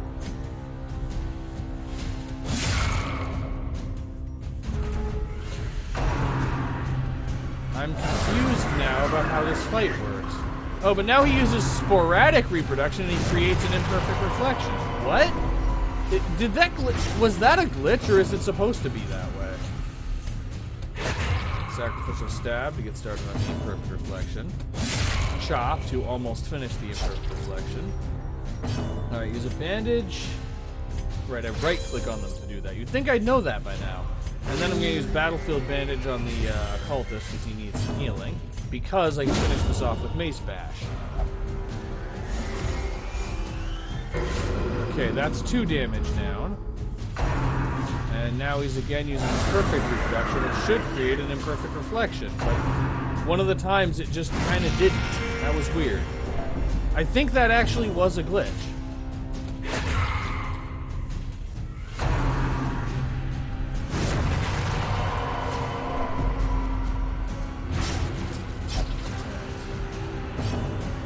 Use bandage and let's use Battlefield Bandage on the occultist again, because the copy is in a position where the Arablest can't comfortably hit it.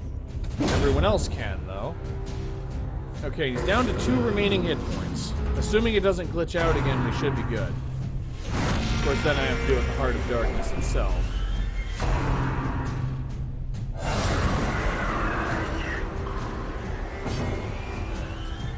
Yeah, sniper shot.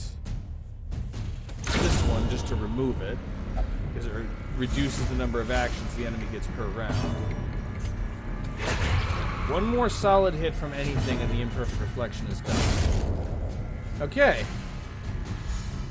And he's down to his last hit point. And it used Reunion on the wrong target, so he's not going to afflict the Vestal either. In that case, I'm just going to go for some healing. Imperfect reflection. reproduction. We are the same. Generally speaking, this part of the fight isn't really that dangerous. Because the Ancestor doesn't really have a lot of ability to cause damage. I want to find out what happens when you shoot the Ancestor. Okay, he's invincible again. I figured. But he's not immune to that.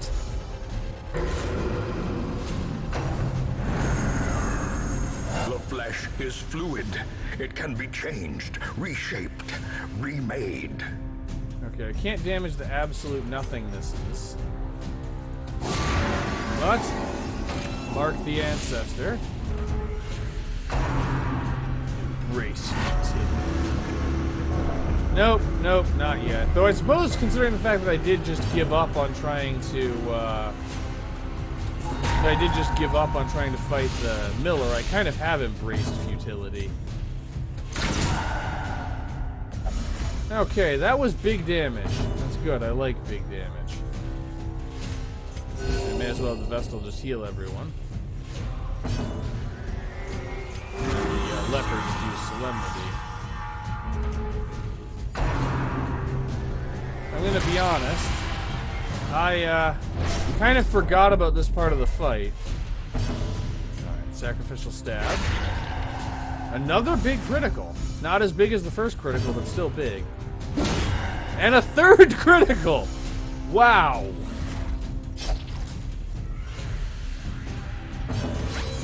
And I'm just gonna go for Battlefield Bandage because I need the healing, and now... Before, the Arbalest was the only one who could cause damage, now he's the only one who can't.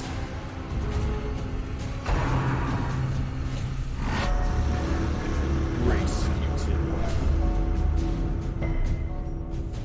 Alright, and Mace Bash.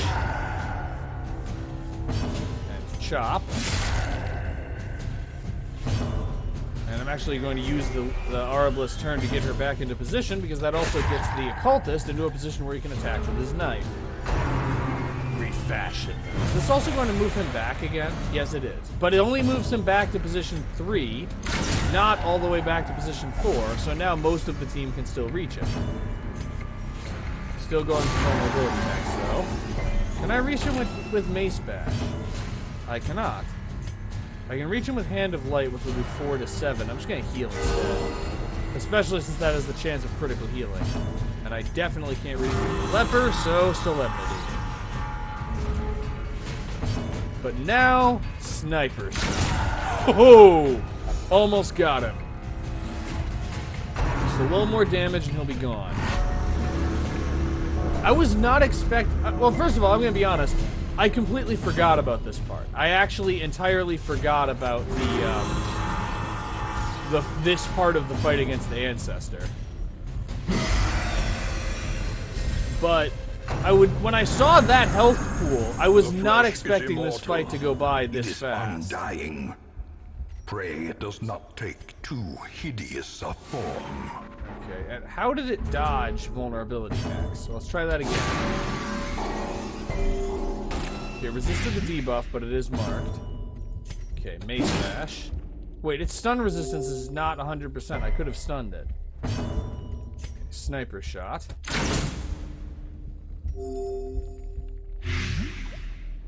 And Chop.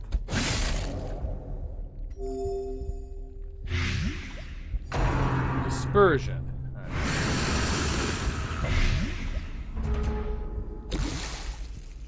Okay, it still hasn't used Come Unto Your Maker yet. But unfortunately now I used up all of my damage luck. I used up all of my critical hit luck against the Ancestor, so we're dealing damage real slow. And just as I say it, the opposite happens. I'm not complaining. I'm just gonna take a moment and be grateful for that critical.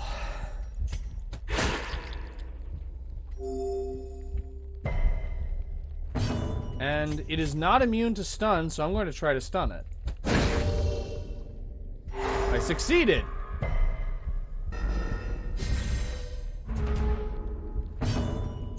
Okay. One more round of marking, that may be enough. Sacrificial Stab. Sniper Shot. Okay, 25 more hit points. Mace Bash. Behold, the heart of the world. Okay. Progenitor of life, father and Okay. brother, That went Alpha better than I and expected it to. Omega, our creator. So part of that is because I realized, okay, this is what I was preparing for.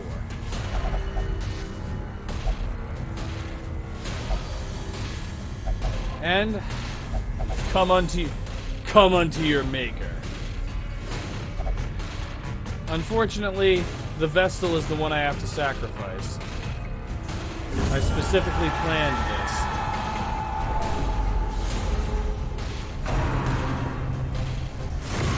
Okay.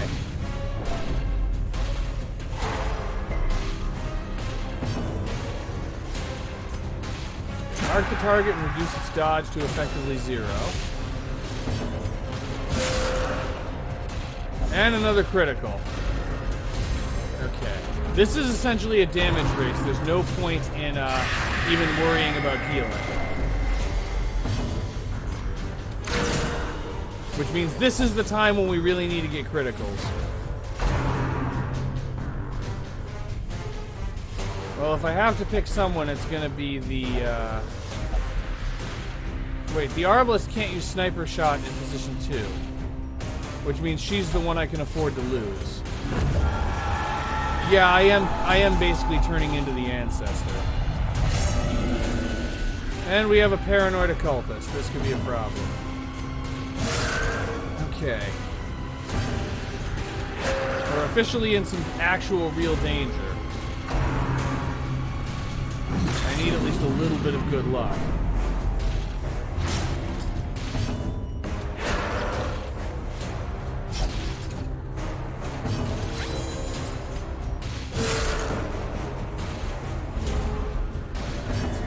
More sacrificial stab, and its dodge is back to normal. I don't know if it's allowed to use Come Unto Your Maker a third time. I mean, if it can't, then me winning this fight is a near certainty. But if it can, I could still potentially lose.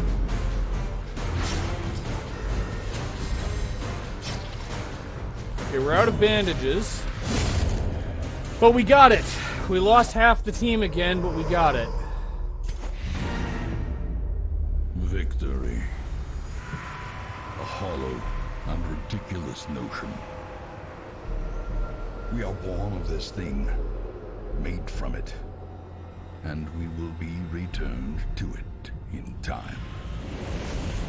The great family of man. A profusion of errant flesh, multiplying, swarming, living, dying, until the stars align in their inexorable formation, and what sleeps is roused once more. To hatch from this fragile shell of earth and rock and bring our inescapable end. So seek solace in a manner befitting your lineage, and take up your nugatory vigil, haunted forever by that sickening prose echoing through the infinite blackness of space and time.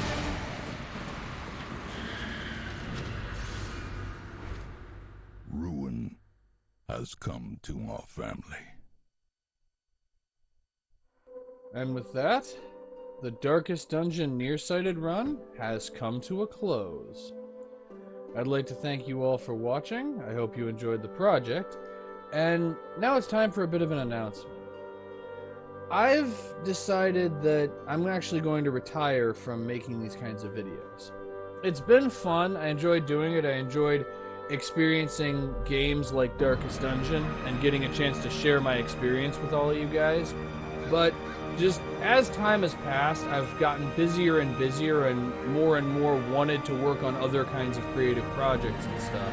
So this is going to be the last video on this channel. So I'd like to thank you all for watching, all of you who followed me through this process. I really hope you enjoyed the content that I created. And I'm not planning on taking it down, so you'll still be able to rewatch the old videos if you want to. But, well, This is Science Viking, signing off.